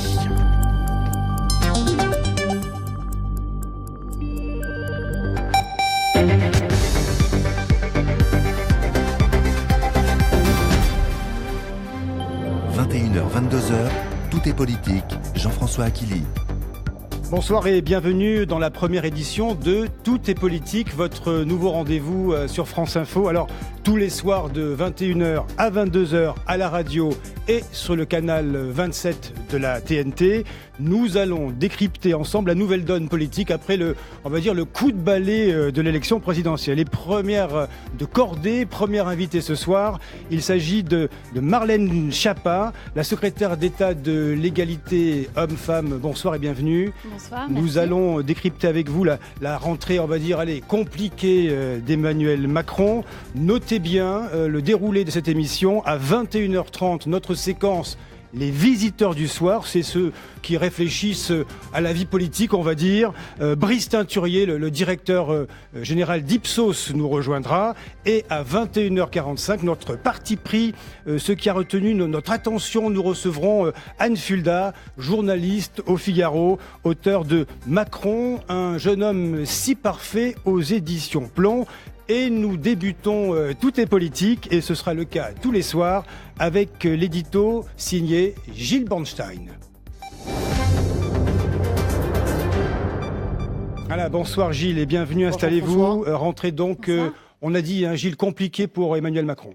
Oui, bonsoir Marlène Schiappa. On a beau dire que les sondages, on les regarde pas. Celui-là, celui de l'IFOP pour le JDD d'hier, alors celui-là, il fait vraiment très mal. Moins 11% en un mois, 40% seulement de Français qui sont satisfaits. Mais alors surtout pour ce président qui aime tant être aimé, eh bien, il est beaucoup moins aimé que ses prédécesseurs à la même époque, moins que Nicolas Sarkozy et même moins que ce François Hollande contre qui il s'est construit. Alors il perd partout, chez les jeunes, chez les vieux, chez les riches, chez les pauvres, à gauche, à droite et même au centre. Pourtant, sa famille, il perd chez les ouvriers et même, plus étonnant, eh bien, chez les cadres et les professions intellectuelles. Et je ne voudrais pas être pessimiste et vous saper le moral d'entrée, mais il est très rare, même ça n'est jamais arrivé sous la Ve République, qu'on arrive à remonter le chemin quand la pente est aussi abrupte dès le début. Et qu'est-ce qui va se passer, Gilles ? Écoutez, je ne sais pas ce qui va se passer, mais ce qui est sûr, c'est que les Français doutent. Alors, il y a des doutes sur plusieurs ordres. D'abord, sur l'efficacité de sa politique. Emmanuel Macron, c'était enfin un politique compétent, créatif, transgressif, courageux, qui pouvait faire le job. Aujourd'hui, il n'y a pas de résultat. Ça, les Français ne lui en savent pas gré. Ne lui reprochent pas encore, mais finalement, ce sont des débuts assez tatillons, assez brouillons, comme si finalement, il n'était pas si prêt que ça pour le job.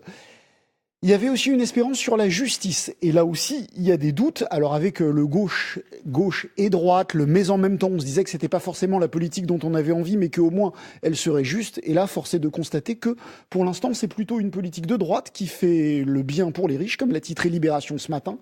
Que ceux qui nous regardent à la télé vont peut-être voir. Finalement, il est plus le président des riches que Robin des Bois.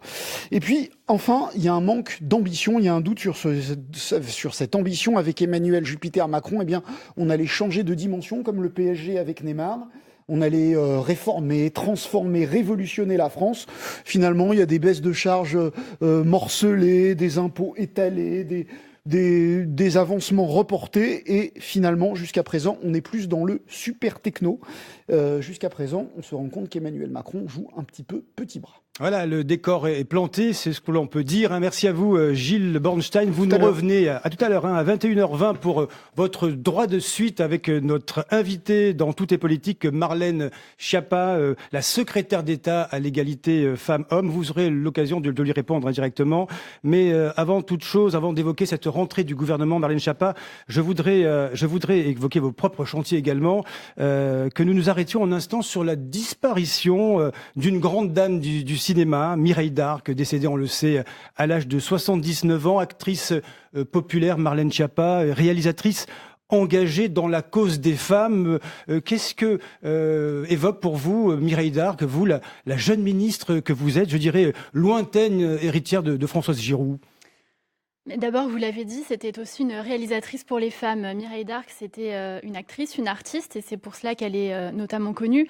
Mais on le sait moins, vous l'avez précisé, elle a aussi réalisé notamment 2 documentaires très fins sur les femmes. Elle voulait mettre un coup de projecteur sur les femmes prostituées notamment, mais aussi sur les femmes qui sortent de prison. Et puis plus généralement, Mireille Darc, elle transcende les générations, elle inspire encore maintenant. Vous savez qu'il y a une bande dessinée de Johan Sfar qui s'appelle je crois tu n'as rien à craindre de moi. Il me semble qu'une des héroïnes est surnommée Mireille Darc. Elle est dessinée en tout cas sous ses traits. Ça nous montre à quel point cette femme libre nous a inspiré des générations plus tard encore. Alors son image colle à une grande époque, c'est celle de l'après 1968. J'ai envie de vous dire, sans être désobligeant, Marlène Schiappa, vous n'étiez pas née, mais c'est l'époque de la libération féminine. C'est celle de la loi de Neuwirth, avant les lois Veil sur l'avortement. La loi de Neuwirth, c'est celle qui autorisait la contraception. Est-ce que c'est une grande époque de la libération féminine qu'a pu incarner cette merveilleuse actrice? Est-ce que les choses, pour vous, elles ont beaucoup changé aujourd'hui? Oui, bien évidemment, les choses ont changé. Mireille Darc a été une des égéries de cette libération, mais on parle beaucoup, vous avez dit vous-même, c'est drôle, la libération féminine, en parlant notamment de contraception, je pense que c'était une libération globale dans les rapports entre les femmes et les hommes. C'était effectivement une période avant les années dites années SIDA, qui était une période particulière pour cette question des rapports entre les femmes et les hommes, en effet. On se souvient de cette Mireille Darc avec ce dos dénudé, le grand blond avec une chaussure noire. Oui.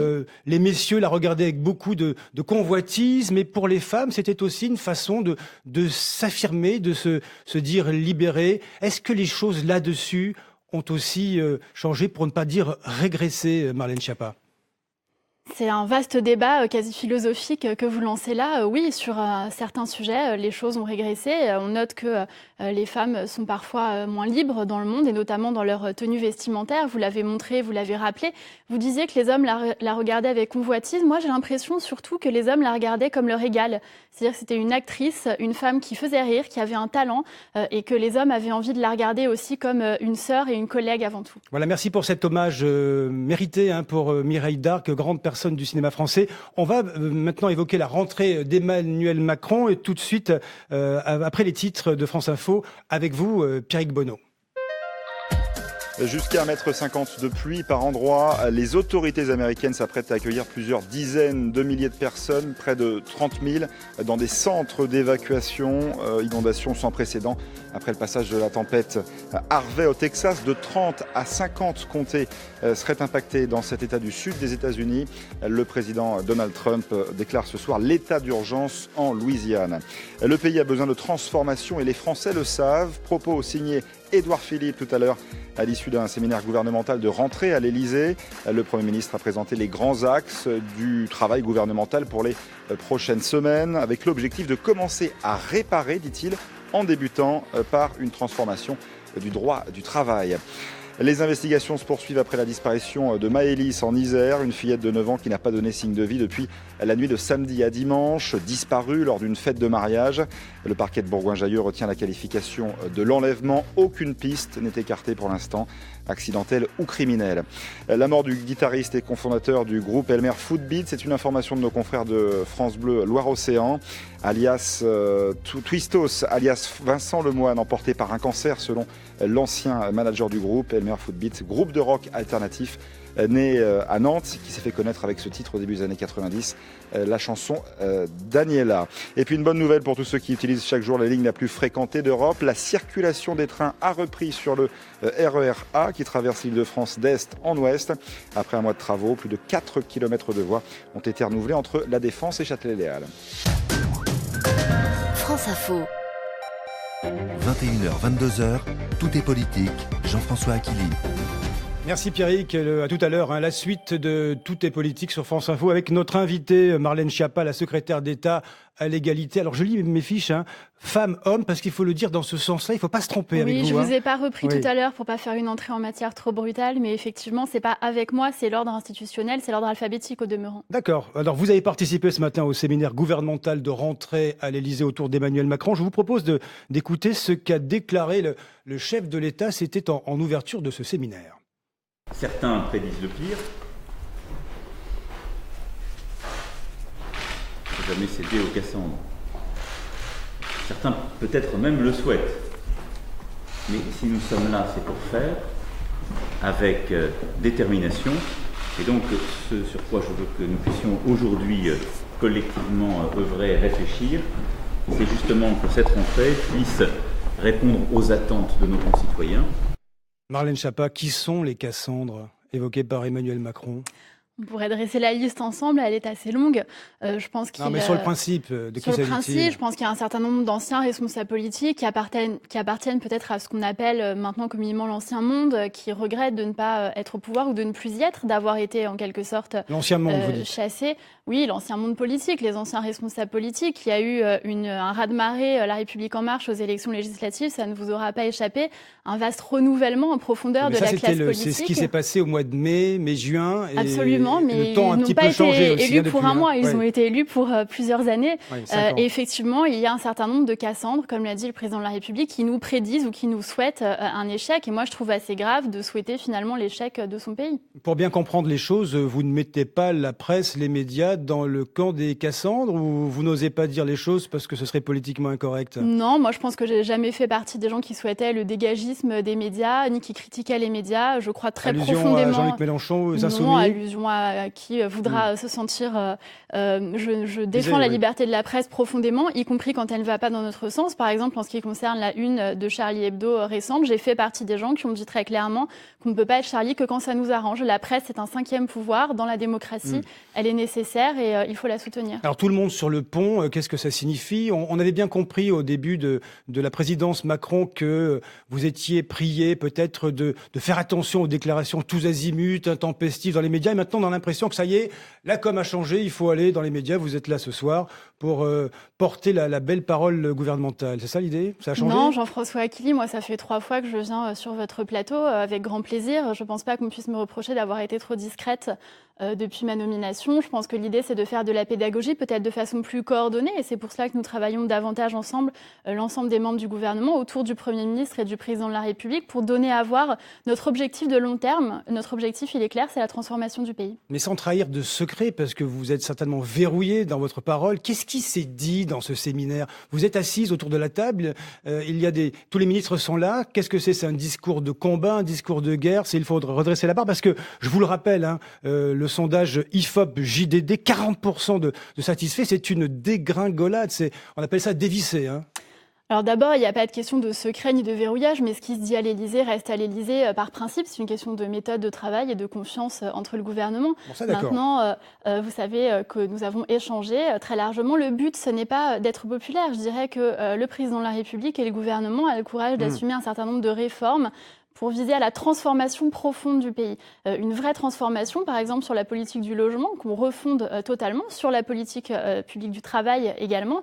Ça veut dire peut-être passer par un stade d'impopularité et ensuite avoir les effets de ces politiques et regagner cette popularité sans doute. Regardez ce qui se passe avec les APL, la CSG, les employés. On a l'impression qu'on est dans une politique de rabot et qu'il n'y a pour l'instant pas de redistribution.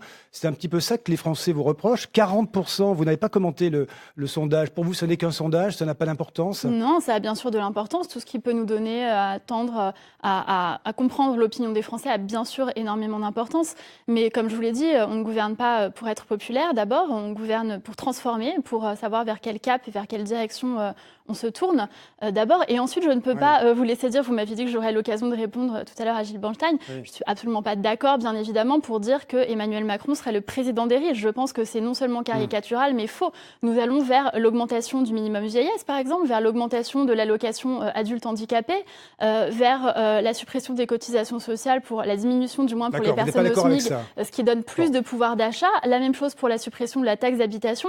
Ça veut dire qu'en fait, on libère pour protéger. Là, nous avons peut-être trop expliqué la phase libérée. Nous arrivons dans une phase protégée. Qui dit séminaire dit méthodologie. Marlène Schiappa, je vous propose d'écouter ce qu'a pu en dire le Premier ministre Édouard Philippe au sortir de ce séminaire lors d'une conférence de presse. Les discussions avec les partenaires sociaux ont été intenses en juin, en juillet, en août, conformément à la méthode que j'avais présentée au mois de juin et à laquelle je suis extrêmement attaché. La loi d'habilitation a fait l'objet d'un débat législatif intense. Je rappelle que plus de 60 heures de débat en séance publique ont été consacrées à l'examen, si on prend l'Assemblée nationale et le Sénat, à l'examen du texte de la loi d'habilitation, et plus de 600 amendements, peut-être même plus de 800 amendements ont été discutés. Alors ça, c'est le monde parfait, le monde merveilleux. Quand vous écoutez les partenaires sociaux, ils disent tous, les ordonnances arrivent jeudi, mais 150 pages, on en a vu une trentaine. Qu'est-ce qu'il y a dedans? Reconnaissez qu'il y a quand même une part d'ombre dans tout cela. Non, une part d'ombre, je dirais pas ça comme ça. Je pense qu'au contraire, les partenaires sociaux reconnaissent au gouvernement et notamment à Muriel Pénicaud, la ministre du Travail, son grand sens de la concertation, de l'écoute. Pourquoi est-ce que vous faites durer ce mystère? Il y a 150 pages, on n'en connaît que 30. Il faut les concevoir, il faut les écrire. Les 150 pages, c'est pas du tout une volonté de faire durer un mystère, c'est une volonté d'avoir les ordonnances qui soient le plus efficaces possible. Et pour cela, ça demande bien évidemment du travail et donc un temps de rédaction. Ça veut dire qu'il y aura des surprises du chef pour les syndicats à la sortie, quand ils découvriront la copie globale le jeudi, diront ah non, ça ne colle pas. Non, je pense pas qu'on puisse parler ainsi et je pense qu'il faut en tout cas arrêter les spéculations. Moi, j'ai entendu un certain nombre de personnes prendre un certain nombre de positions, faire des paris sur ce qui allait se trouver dans les ordonnances, faire de la voyance sur les ordonnances. Je pense qu'il faut rester très serein. Les concertations ont lieu, le débat parlementaire a eu lieu, les ordonnances vont sortir et nous verrons bien, c'est ça. En discuter absolument. Marlène Schiappa, nous allons voir avec Gilles Bornstein dans un instant quelle sera votre feuille de route, puisqu'il paraît qu'il faut que vous vendiez votre feuille de route. J'ai une question à vous poser un petit peu identitaire, si je puis dire. Vous êtes d'origine corse, vous rentrez de Corse. J'ai cru lire dans un magazine que vous vouliez être une sorte de porte-parole. Vous allez être la Miss Corse. Vous allez porter les dossiers insulaires pour le gouvernement? Alors d'abord, moi, au gouvernement, je suis en charge de l'égalité entre les femmes et les hommes. Oui, ça n'a pas grand rapport, oui. Maintenant, si, c'est un rapport. La première femme à siéger dans un conseil municipal, c'était Renée Pagès, la belle-sœur de Daniel Casanova, au conseil municipal d'Ajaccio. Il y a toujours un rapport. Moi, je porte la Corse partout où je vais, je la défends et je veux bien évidemment travailler pour le territoire dont je suis originaire, mais avec l'ensemble des membres du gouvernement. Bon, Gilles Bornstein va nous rejoindre dans un instant pour son droit de suite. Nous reviendrons donc sur votre feuille de route. J'espère pour vous que vous êtes arrivé documenté. Tout de suite, les titres de 21h20 avec vous, Pierrick Bonneau. Et ce séminaire de rentrée du gouvernement, ce que nous préparons, c'est une transformation du droit du travail discutée, pensée et nécessaire, selon Édouard Philippe. Voilà comment le chef du gouvernement a commenté la réforme en préparation. Le Premier ministre dit croire au dialogue social en France. Ce soir, le président Macron annonce qu'il souhaite identifier les ressortissants qui ont droit à l'asile au Niger et au Tchad pour les mettre en sécurité, dit le chef de l'État en marge d'un mini-sommet à Paris entre Africains et Européens. Il y a quelques semaines, le président français avait annoncé une initiative similaire en Libye. Les coursiers à vélo de Deliveroo à nouveau dans la rue cet après-midi. Ils refusent les nouvelles modalités de rémunération imposées par l'entreprise. Rassemblement à Paris, à Bordeaux, à Lyon et à Nantes. Les coursiers dénoncent une précarisation de leurs conditions de travail et un abus du statut d'auto-entrepreneur. La mort de l'actrice Mireille Darc, sex symbole du cinéma des années 70. Mireille Darc est décédée la nuit dernière à l'âge de 79 ans. La grande sauterelle, comme on l'appelait, avait fait ses débuts au théâtre, puis à la télévision dans les années 60, avant de tourner au cinéma sous la direction notamment de Georges Lautner. Les deux ont tourné une quinzaine de films ensemble. Et puis 8 départements toujours en vigilance canicule ce soir en France, jusqu'à mercredi matin pour le Tarn, le Tarn-et-Garonne, la Saône-et-Loire, le Jura, la Loire, le Puy-de-Dôme, le Rhône et l'Allier. Des températures pouvant aller jusqu'à 37 degrés. Pensez à vous hydrater. France Info. 21h, 22h, tout est politique. Jean-François Aquili. Merci Pierrick. La suite de Tout est politique sur France Info avec notre invitée ce soir, Marlène Schiappa, la secrétaire d'État à l'égalité femmes-hommes au sortir d'un séminaire gouvernemental. Et nous sommes dans le droit de suite de Gilles Bornstein. Alors, droit de suite, vous avez dit tout à l'heure, vous avez contesté le fait que Emmanuel Macron soit le président des riches, alors que c'est vrai que la formule est peut-être un petit peu abrupte, mais c'est l'OFCE, l'Office français de conjoncture économique, qui n'est pas une officine particulièrement contestataire et qui est une officine publique, qui dit ce matin que les 10% des Français les plus riches vont profiter de près de 50% des allégements fiscaux décidés par le gouvernement. Donc ce sont bien les plus aisés qui profitent le plus de la politique du gouvernement. D'abord, par définition, ceux qui sont les plus riches sont ceux qui payent le plus d'impôts, puisque nous avons un système d'imposition et de redistribution en France. Supprimer l'ISF n'était pas une nécessité. Alors, il n'est pas supprimé. Réformer l'ISF n'était pas une nécessité. Je pense au contraire que si, et très honnêtement, j'ai pas l'habitude d'être taxée de quelqu'un de droite. Je pense qu'au contraire, il était important de réformer l'ISF. Pourquoi ? Pour libérer, c'est ce que j'expliquais tout à l'heure à Jean-François Aquili. Tout le plan de transformation du président de la République tient sur libérer pour protéger. J'entends, mais ça profite. Pour qu'on puisse protéger, pour qu'on puisse créer des emplois, pour que ça puisse profiter à l'ensemble des Françaises et des Français, il faut libérer l'économie. Absolument, mais dans l'immédiat, ça va surtout profiter à ceux qui vont arrêter de le payer. Dans l'immédiat, mais il y a un deuxième temps. D'abord, la réforme de l'ISF. À quoi ça va consister ? L'idée, c'est de libérer l'argent qui circule dans l'économie pour que l'investissement soit moins taxé, mais de plus taxer, par exemple, les propriétaires immobiliers. Vous avez tous bossé au gouvernement sur le domaine des autres. Vous savez, on travaille entre deux plateaux. Alors, repartons sur votre domaine à vous, et je voudrais qu'on écoute Édouard Philippe tout à l'heure. À tous ceux qui pensent qu'il ne faut rien changer et qui caricaturent sur les estrades, je veux dire que la réforme que nous présenterons jeudi est une avancée sociale majeure. Le dialogue social dans l'entreprise et dans la branche, les TPE, PME et l'emploi en seront les grands gagnants. Voilà, donc il liste les priorités du gouvernement, disant que cette loi était la priorité du gouvernement, et j'ai bien écouté 2 fois, j'ai pas du tout entendu que l'égalité homme-femme ou que l'égalité salariale, enfin bref, tout ce qui concerne votre domaine dans l'entreprise, soit une des priorités du gouvernement. Alors c'est drôle parce que moi j'ai entendu des journalistes, je ne sais plus si c'était vous ou quelqu'un d'autre, dire au contraire qu'il y avait trop de priorités et que le Premier ministre avait cité trop de priorités et qu'à force de trop de priorités, on ne savait plus laquelle était la priorité. Par définition, c'est un exercice, la conférence de presse post-séminaire, qui n'est pas exhaustif.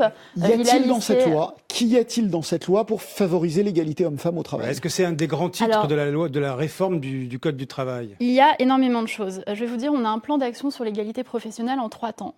La prévention, l'action et la répression.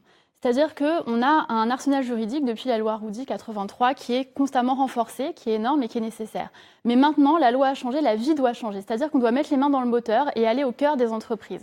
La prévention, ça veut dire qu'on va agir sur l'orientation des jeunes filles, qu'on va agir sur toutes les causes des inégalités professionnelles, par exemple en sécurisant le congé maternité, notamment pour les agricultrices, les chefs d'entreprise, les professions libérales qui sont lésées actuellement par rapport aux femmes salariées, et en agissant sur l'implication des hommes dans la sphère familiale pour rééquilibrer la conciliation vie pro-vie familiale qui est débordante du côté des femmes. Ça, c'est la prévention. Ensuite, sur l'action, le 12 septembre, j'organise à mon ministère une formation pour les 10 entreprises les moins bien classées du baromètre Ethics & Boards, celles qui respectent le moins la féminisation des entreprises, l'égalité professionnelle. Sur l'action, nous éditons aussi avec... Mais ça sera de l'incitation, il n'y aura pas de sanction. Quand vous dites de la formation, alors, la sanction, c'est dans la répression. Là, je suis sur la prévention et l'action. Volet numéro 3, la répression. Au contraire, une loi existe pour l'instant, mais nous sommes aperçus avec mon collègue, le ministre de l'Action et des Comptes Publics, Gérald Darmanin, qu'il n'y a pas de dispositif qui permettent actuellement de prélever directement les amendes et de les réinjecter dans le budget de l'État. Ça va être fait ? Donc nous sommes en train de construire ce dispositif pour aller directement prélever les amendes. En outre, pendant cet été, j'ai signé avec le défenseur des droits, Jacques Toubon, une convention qui nous permet de multiplier notamment les contrôles aléatoires auprès des entreprises, mais aussi d'aller vers plus d'informations sur les droits des femmes au travail. Et enfin, je tiens à préciser que dans ces ordonnances, puisqu'il semble y avoir un suspense sur le contenu de ces ordonnances travail, la protection des femmes au travail est bien sûr maintenue et toutes les négociations qui concernent la parité, l'égalité professionnelle et salariale sont bien sûr maintenues au niveau le plus haut et ne seront pas faites entreprise par entreprise. Alors, si on vient plus tôt dans la vie, si je puis dire, Jean-Michel Blanquer, votre collègue de l'Éducation nationale, dit beaucoup que pour lui, en primaire, il faut revenir aux fondamentaux, lire, écrire, compter. Moi, j'ai pas entendu que l'enseignement de l'égalité homme-femme était un de ces fondamentaux. Est-ce que je me trompe ? Alors moi, j'ai entendu qu'il ne s'arrêtait pas à lire, écrire, compter. La citation exacte, que j'ai d'ailleurs reprise et qui a circulé, c'est lire, écrire, compter, respecter autrui. Exact. Respecter autrui, ça veut dire mettre en œuvre la loi qui veut qu'il y ait 3 journées d'intervention dans les écoles sur le respect entre les filles et les garçons, sur l'éducation à la lutte contre ces stéréotypes et qui permettent justement une meilleure vie entre les élèves filles et les élèves garçons, ce qui à terme amène vers une orientation plus équilibrée entre les filles et les garçons. Actuellement, ce sont les garçons qui majoritairement vont vers les filières dites d'excellence scientifique qui à terme sont mieux rémunérées et moins les filles. L'idée, c'est de rééquilibrer cette orientation et ça commence, vous l'avez dit très justement, à l'école primaire par le respect d'autrui. Ce matin, on a entendu chez nos confrères de France Inter Leïla Slimani pour son dernier ouvrage « Sexe et mensonges », dans lequel elle parle du problème particulier que pose la sexualité au Maroc et plus généralement dans le monde musulman. Est-ce que c'est un constat que vous partagez ? Alors d'abord, moi je ne crois pas qu'il y ait de monde musulman qui soit un bloc monolithique. Je pense qu'il y a différentes choses. Ensuite, je pense que la sexualité est effectivement assez problématique. J'ai entendu un certain nombre de citations de Leïla Slimani. Au demeurant, j'ai lu ses précédents livres et j'aime beaucoup le message qu'elle porte de libération des femmes sur ce sujet. Elle disait que elle, le constat qu'elle fait, c'est que... Quand vous avez dit assez problématique, dans le monde arabe, vous vouliez dire ? Non, ne me faites pas dire ce que je n'ai pas dit. Assez problématique de façon générale. Voilà. Je pense que... Il va falloir boucler. Vous m'arrêtez. Non, il va falloir boucler, c'est pour ça. Je dois conclure peut-être, si je peux dire, que vite. juste la lutte contre l'obscurantisme est bien évidemment une des priorités de mon ministère. C'est la défense des valeurs de la République et c'est pour ça notamment que cet été, nous avions une vaste campagne contre les mariages forcés et contre l'excision. Merci. Dans quelques instants, la suite de Tout est politique avec la météo et les infos. À tout de suite sur France Info.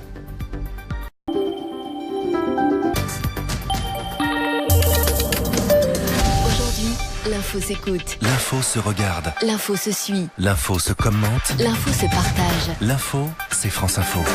Aujourd'hui, France Info, c'est une radio, une application, le site franceinfo.fr et une chaîne de télé sur le canal 27 de la TNT. Tous les matins à 8h30, nous sommes 3 autour de la table. Il y a 2 journalistes, Jean-Michel Apathy et Bruce Toussaint. Et il y a surtout un invité politique qui répond à toutes nos questions. C'est l'interview politique de France Info. 8h30, Toussaint Apathy, du lundi au vendredi sur France Info.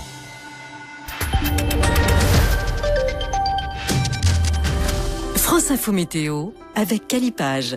Toute la papeterie et toutes les fournitures scolaires. Rendez-vous dans l'un de nos magasins ou sur calipage.fr. Voilà, et Elodie Calac pour la météo. Encore 8 départements en vigilance orange canicule dans le sud-ouest et le centre-est. Cette nuit, pas moins de 15 à 20 degrés sur les régions du nord, 18 à 23 au sud. L'après-midi, les fortes chaleurs remonteront vers le centre, vers l'est. 37 degrés attendus à Clermont-Ferrand, 36 à Tours, Nevers, Limoges et Valence, 35 à Toulouse, 34 à Nantes. Il fera 33 degrés à Rouen, Paris, Nancy, Marseille, 26 du côté de Cherbourg et de Biarritz, 22 à Brest. Côté ciel, du très beau temps, de la Normandie et du nord vers le nord-est, le centre, la Côte d'Azur et la Corse, plein soleil. Sur le sud-ouest, ce sera un peu plus voilé dès le matin avec une averse possible sur les Pyrénées. L'après-midi, le voile nuageux gagnera la Bretagne avec parfois une ondée, des orages pour les Pyrénées et ça deviendra bien nuageux sur le nord-ouest de la Bretagne l'après-midi. Annonce d'une dégradation pour mercredi. France Info. Ouvrez l'info.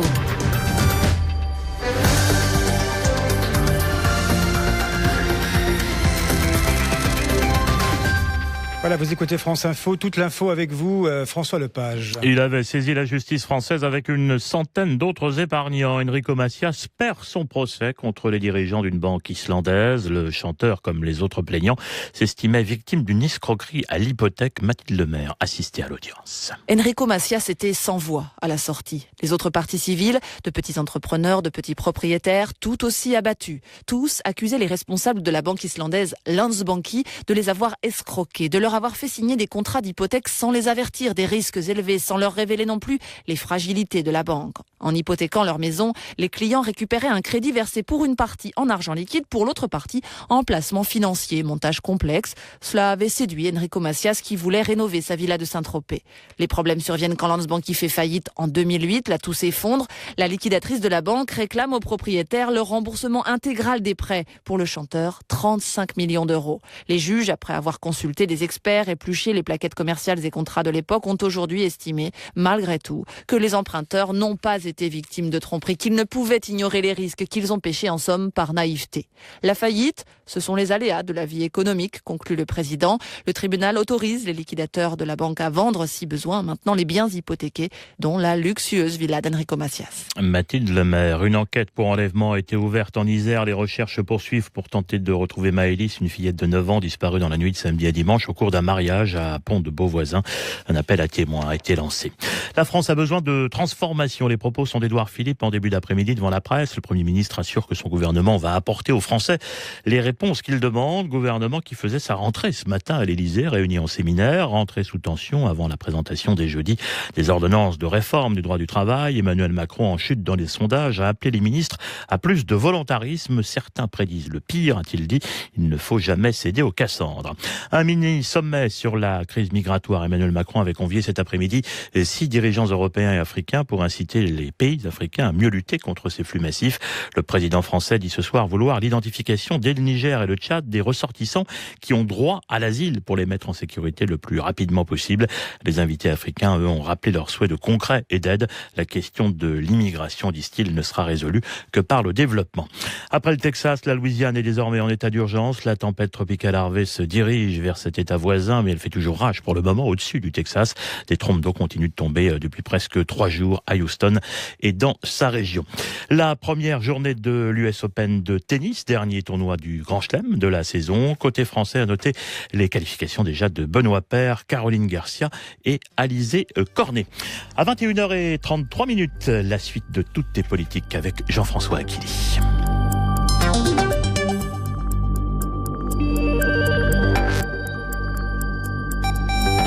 21h, 22h, Tout est politique, Jean-François Aquili. La deuxième partie donc de Tout est politique sur France Info avec notre invitée ce soir Marlène Schiappa, la secrétaire d'État à l'égalité femmes-hommes, je l'ai bien dit, avec mon complice Gilles Bornstein et notre nouvel invité que nous accueillons ce soir. Bonsoir Brice Teinturier. Vous êtes directeur général d'Ipsos, bienvenue. Alors vous êtes notre premier visiteur du soir dans Tout est politique. Cette séquence, c'est un honneur dédié aux think tanks, je vais le dire en français, aux cercles de réflexion, aux économistes, aux sociologues, aux chercheurs, aux spécialistes de l'opinion, c'est ce que vous êtes.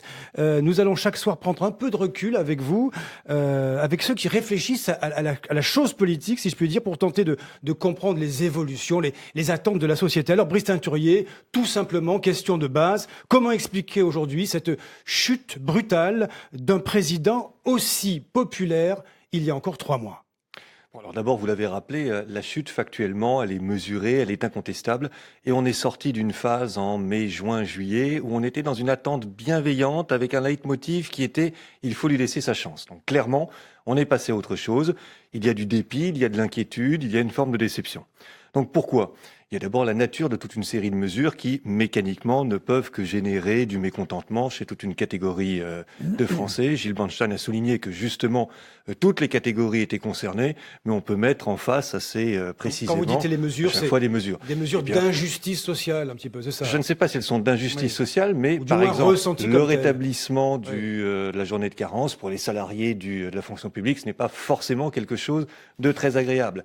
les 5 euros de baisse pour les APL, évidemment, pour les jeunes, ce n'est pas non plus quelque chose de très agréable. Donc rien que ça explique une partie de la baisse. Mais ça ne suffit pas à l'expliquer.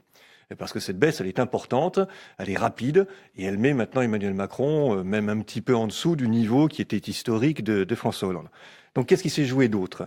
D'abord, je crois, des mesures qui interviennent au moment où une petite musique ne cesse de dire aux Français « ça va mieux, la situation s'améliore, les indicateurs commencent à virer au vert ».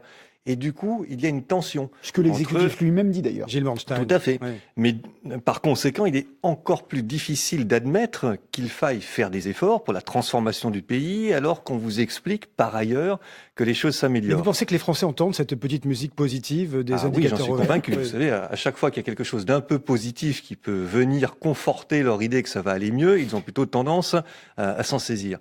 Mais du coup, cela aurait dû normalement générer une explication supplémentaire, puisque la nature des mesures difficiles qui est prise peut être d'autant moins compréhensible. Et là, il y a eu, au contraire, plutôt un silence de la part de l'exécutif qui a ajouté, je crois, aux interrogations et aux tensions. Troisième élément, il ne faut jamais oublier tout simplement le socle initial de soutien d'Emmanuel Macron. 24% au premier tour de l'élection présidentielle. François Hollande avait obtenu 28,6%, Nicolas Sarkozy 32%. Donc en réalité, on revient après une période très positive où Emmanuel Macron avait bien incarné la fonction présidentielle telle que les Français le souhaitaient. On revient à quelque chose qui est aussi plus naturel. Et puis il y a quelques autres éléments, je pense, qui jouent beaucoup, dont certains que vous avez évoqués. Il y a un double décalage dans les mesures. Il y a un décalage dans en même temps, dans l'équilibre des mesures libérales ou perçues comme de droite et des mesures qui pourraient être plus de protection et plus de gauche. On ne peut pas tout faire en même temps, c'est ça. Voilà. Et du coup, certaines catégories peuvent commencer, notamment à gauche, à se dire mais finalement, est-ce que c'est bien ça qu'on a acheté, entre guillemets, et le centre n'est dit de gauche ni de gauche, comme le disait Mitterrand. Exactement. Voilà, réflexion de Gilles Bornstein. Marlène Schiappa, réaction à ce que vient d'avancer Brice Teinturier. Ce décalage, vous le ressentez, vous aussi, des indicateurs qui tournent au vert et des annonces un petit peu, finalement, un petit peu anxiogènes. Bien sûr, oui, je le comprends complètement. Vous avez dit tout à l'heure que... Mais vous l'assumez ou pas, ça? Non, vous avez dit qu'on était au début dans une attente bienveillante. Je pense qu'on est passé d'une attente bienveillante à une attente tout court et voire à une forme d'impatience qui est très légitime. Les Françaises et les Français ont vécu, parfois subi presque un an de campagne présidentielle avec de grandes espérances pour beaucoup d'entre eux et d'entre elles dans la victoire d'Emmanuel Macron. Ils sont donc impatients que ce plan de transformation se mette en œuvre. Ils ont voulu qu'on change tout, donc ils veulent voir rapidement les effets de ce changement. Alors, et je les comprends. C'est l'hypothèse optimiste. Si c'est uniquement de l'impatience, j'ai envie de dire, tout va bien. Il va falloir un peu de temps, mais peut-être que l'impatience finira par être calmée. Moi, je fais aussi une autre hypothèse, même s'il y a certainement de l'impatience, qu'il y a une forme de dépit, d'interrogation, voire d'inquiétude.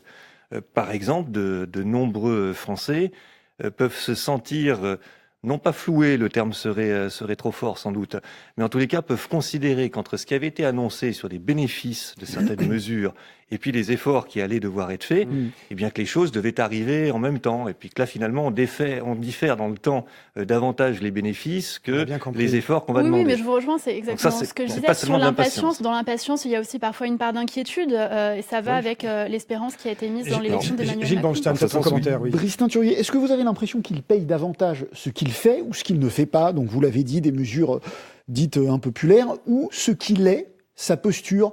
Je pense au limogeage du général de Villiers, où il donnait un petit peu l'impression quand même d'être capricieux, ou ses rodomontades avec Trump. Pardon, mais je ne peux pas vous laisser dire qu'il y a eu un limogeage quand il s'agit d'une démission. Ce n'est pas un limogeage.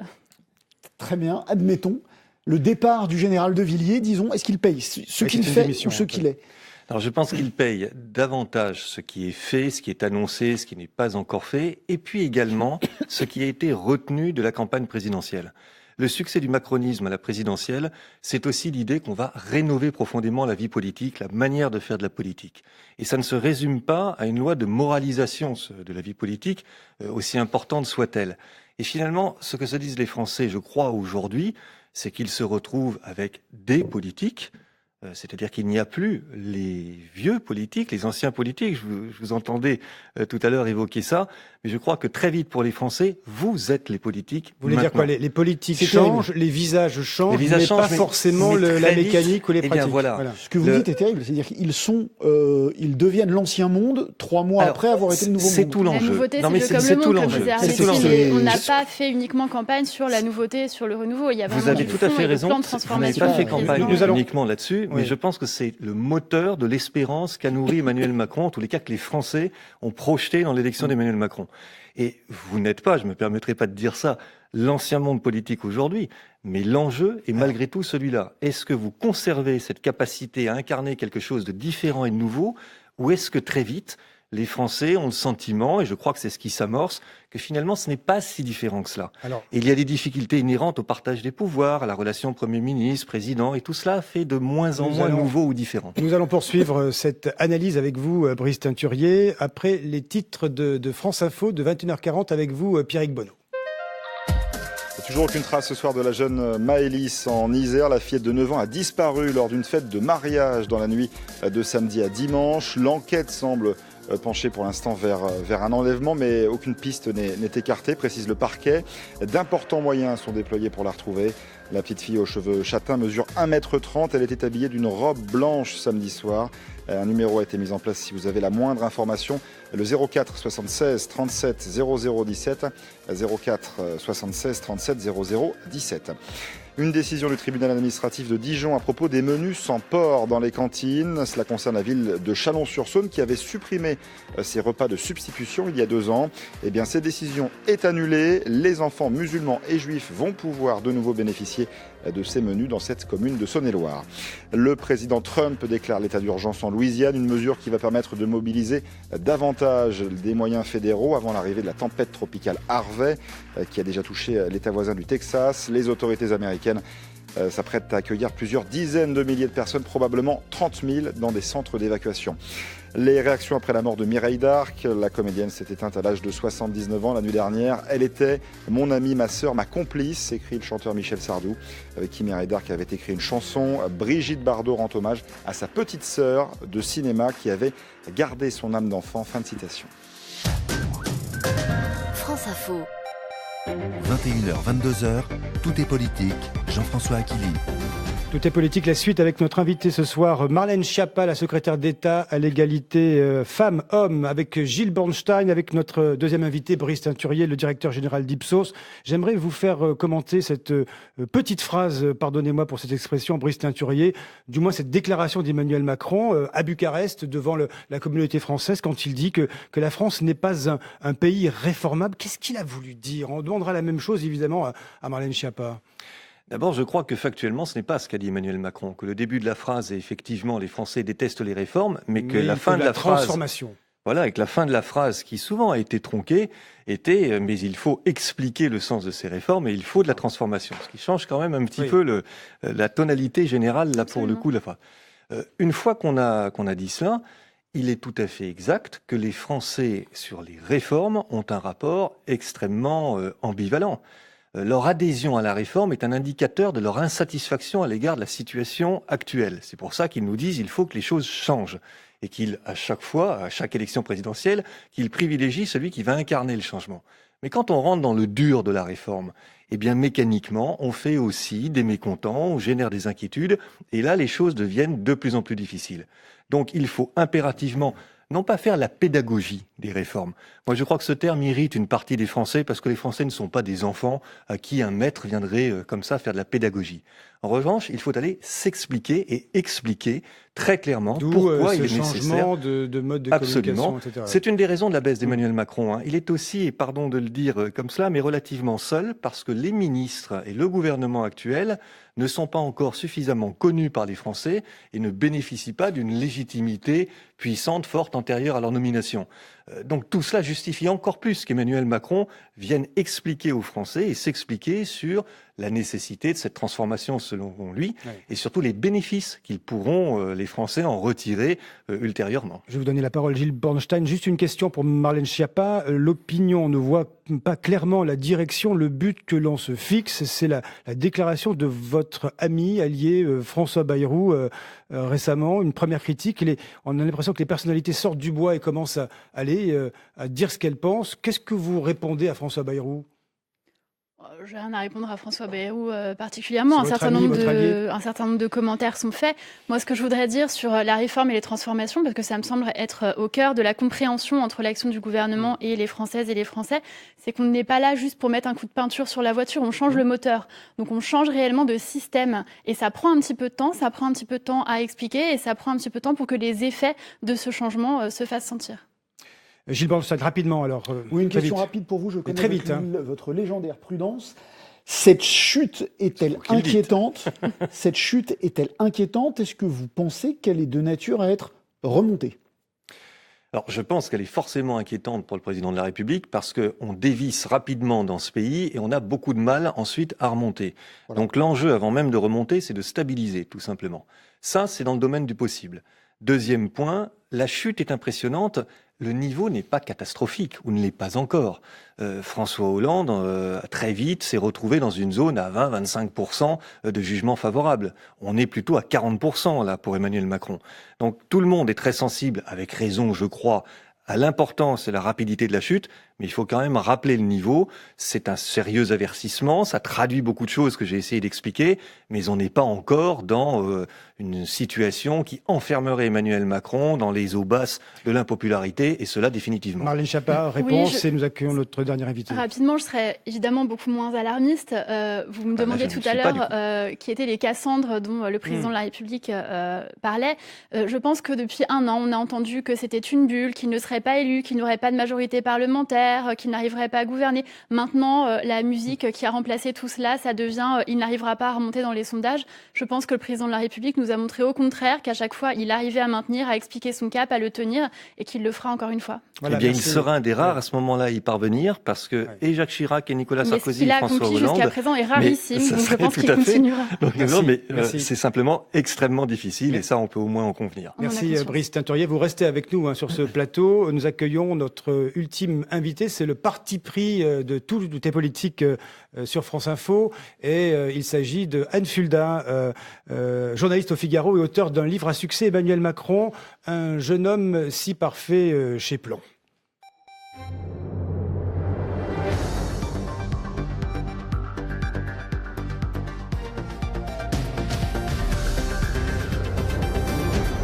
Voilà, Anne Fulda, vous êtes installée, parlez bien dans le micro. Ce livre est un succès en librairie. Comment expliquer un tel succès avec un président en chute dans les sondages ? Il y a eu un effet, quand même un effet de curiosité. Bon, je vais répondre parce que c'est un bon livre. C'est un Gilles Bornstein, commentaire, c'est un très bon livre. C'est excellent. Oui, il a raison, c'est un excellent livre. Bon, merci beaucoup. Mais bon, évidemment, c'est l'intérêt de ce livre, c'était aussi le moment où il est arrivé, c'est-à-dire que Emmanuel Macron, les Français ne le connaissaient pas. Donc ils ont voulu savoir qui était cet ovni politique qui débarquait et qui a comme ça raflé la mise. Donc, vous l'avez lu, Marlène Schiappa, j'imagine, hein ? Pas encore, mais ça ne saurait tarder vu les excellentes recommandations. C'est une sorte de bible pour comprendre, au fond, les premières années de la vie d'Emmanuel Macron, et ça marche vers l'Élysée.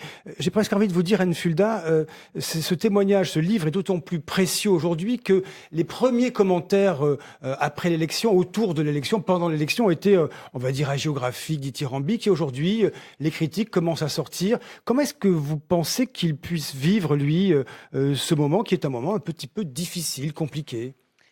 Bon, je pense que c'est un être humain, donc obligatoirement c'est pas un moment agréable, et c'est probablement difficile parce que ce que j'ai vu en enquêtant sur Emmanuel Macron, sur ses ressorts, sur ce qu'il anime, sur comment il a réussi comme ça à conquérir le pouvoir, c'est qu'en fait il est mu par deux choses a priori paradoxales, c'est-à-dire un très fort désir de convaincre qu'il a depuis tout petit, de séduire. Et dans le même temps, une angoisse qui est liée à une angoisse très très forte de cliver. En même temps, c'est toujours, on retrouve cette dualité. Donc effectivement, aujourd'hui, il aime la confrontation, il aime aller à la confrontation et pouvoir convaincre les uns et les autres du bien fondé des réformes qu'il prône ou de ses pensées. Et dans le même temps, c'est vrai qu'il a, depuis enfant, tous ceux qui étaient à l'ENA avec lui disent qu'il a toujours détesté cliver. C'est quelque chose qui l'angoisse. Vous validez cette analyse, Marlène Schiappa, vous qui le côtoyez, qui l'avez suivi pendant toute la campagne? Moi, je ne me risquerai pas à des analyses quasi freudiennes. Je vous en laisse la maternité. D'ordre presque psychologique, voire psychanalytique, mais vous pensez qu'il traverse une période difficile, compliquée, personnelle? Non, moi, vous savez, en séminaire gouvernemental, ce matin, je n'ai pas vu un président de la République dans la tourmente. J'ai vu un homme serein, sûr de son cap, sûr de là où il voulait emmener son gouvernement et son pays, au contraire. Voilà, nous allons poursuivre avec vous, Anne Fulda, juste après la séquence des titres de 21h50 sur France Info. Avec vous, Pierrick Bonneau. La nouvelle idée du président Macron pour enrayer l'immigration illégale en France. Le chef de l'État propose d'identifier dès le Niger et le Tchad les ressortissants qui ont droit à l'asile et donc ceux qui ne peuvent pas y prétendre. Il s'agit, selon Emmanuel Macron, de mettre en sécurité le plus rapidement possible les demandeurs d'asile. Au début de l'été, le président avait annoncé qu'il voulait créer des hotspots en Libye, sorte de centre d'études des demandes d'asile hors territoire français. Le pays a besoin de transformation et les Français le savent. Propos signé Édouard Philippe tout à l'heure. À l'issue d'un séminaire gouvernemental de rentrée à l'Elysée, le Premier ministre a présenté les grands axes du travail gouvernemental pour les prochaines semaines avec l'objectif de réparer le pays, dit-il, en débutant par une transformation du droit du travail. Le chanteur Enrico Macias et une centaine d'autres personnes perdent leur procès contre la Landsbanki Luxembourg. Tous les prévenus ont été relaxés, accusés d'escroquerie au tribunal correctionnel de Paris. Relax général de cette filiale d'une banque islandaise et de ses dirigeants. Escroquerie supposée à l'hypothèque qui aurait touché des centaines d'épargnants français. Et puis 8 départements toujours en vigilance canicule ce soir. Le Tarn, le Tarn-et-Garonne, la Saône-et-Loire, le Jura, la Loire, le Puy-de-Dôme, le Rhône et l'Allier. France Info. 21h, 22h, tout est politique. Jean-François Aquili. Suite et fin de Tout est politique sur France Info avec notre invitée Marlène Schiappa, la secrétaire d'État à l'égalité homme-femme, avec Brice Ceinturier, le directeur général d'Ipsos, avec Gilles Branstein et vous, Anne Fulda, auteur de Emmanuel Macron, un jeune homme si parfait chez Plomb. Je vais vous poser une question un peu idiote, un peu spectaculaire. Non, pas vous. Je ne peux pas le croire. Parlez-nous du chien. On en a discuté, vous et moi. Okay, je non, mais ça fait partie de cette séquence un peu étonnante, un peu étrange, un petit peu difficile à décrypter. Pourquoi ce chien noir, Nemo, qui apparaît? On en a parlé en coulisses. C'est vrai, oui. Non, c'est vrai que c'est assez étonnant parce que on a l'impression que c'est un peu les grosses ficelles de la communication qui vont un peu dans la suite des cartes postales qu'on a eues ces dernières semaines sur Emmanuel Macron en pilote, Emmanuel Macron en sous-marin, enfin bon. Et là, le chien, on a l'impression que c'est comme si c'était un accessoire indispensable de président. Et on a vu le chien tout à l'heure sur le perron de l'Élysée, alors qu'Emmanuel Macron accueillait deux chefs d'État l'un après l'autre. Et le chien était à côté, comme ça, on laisse. Donc c'est comme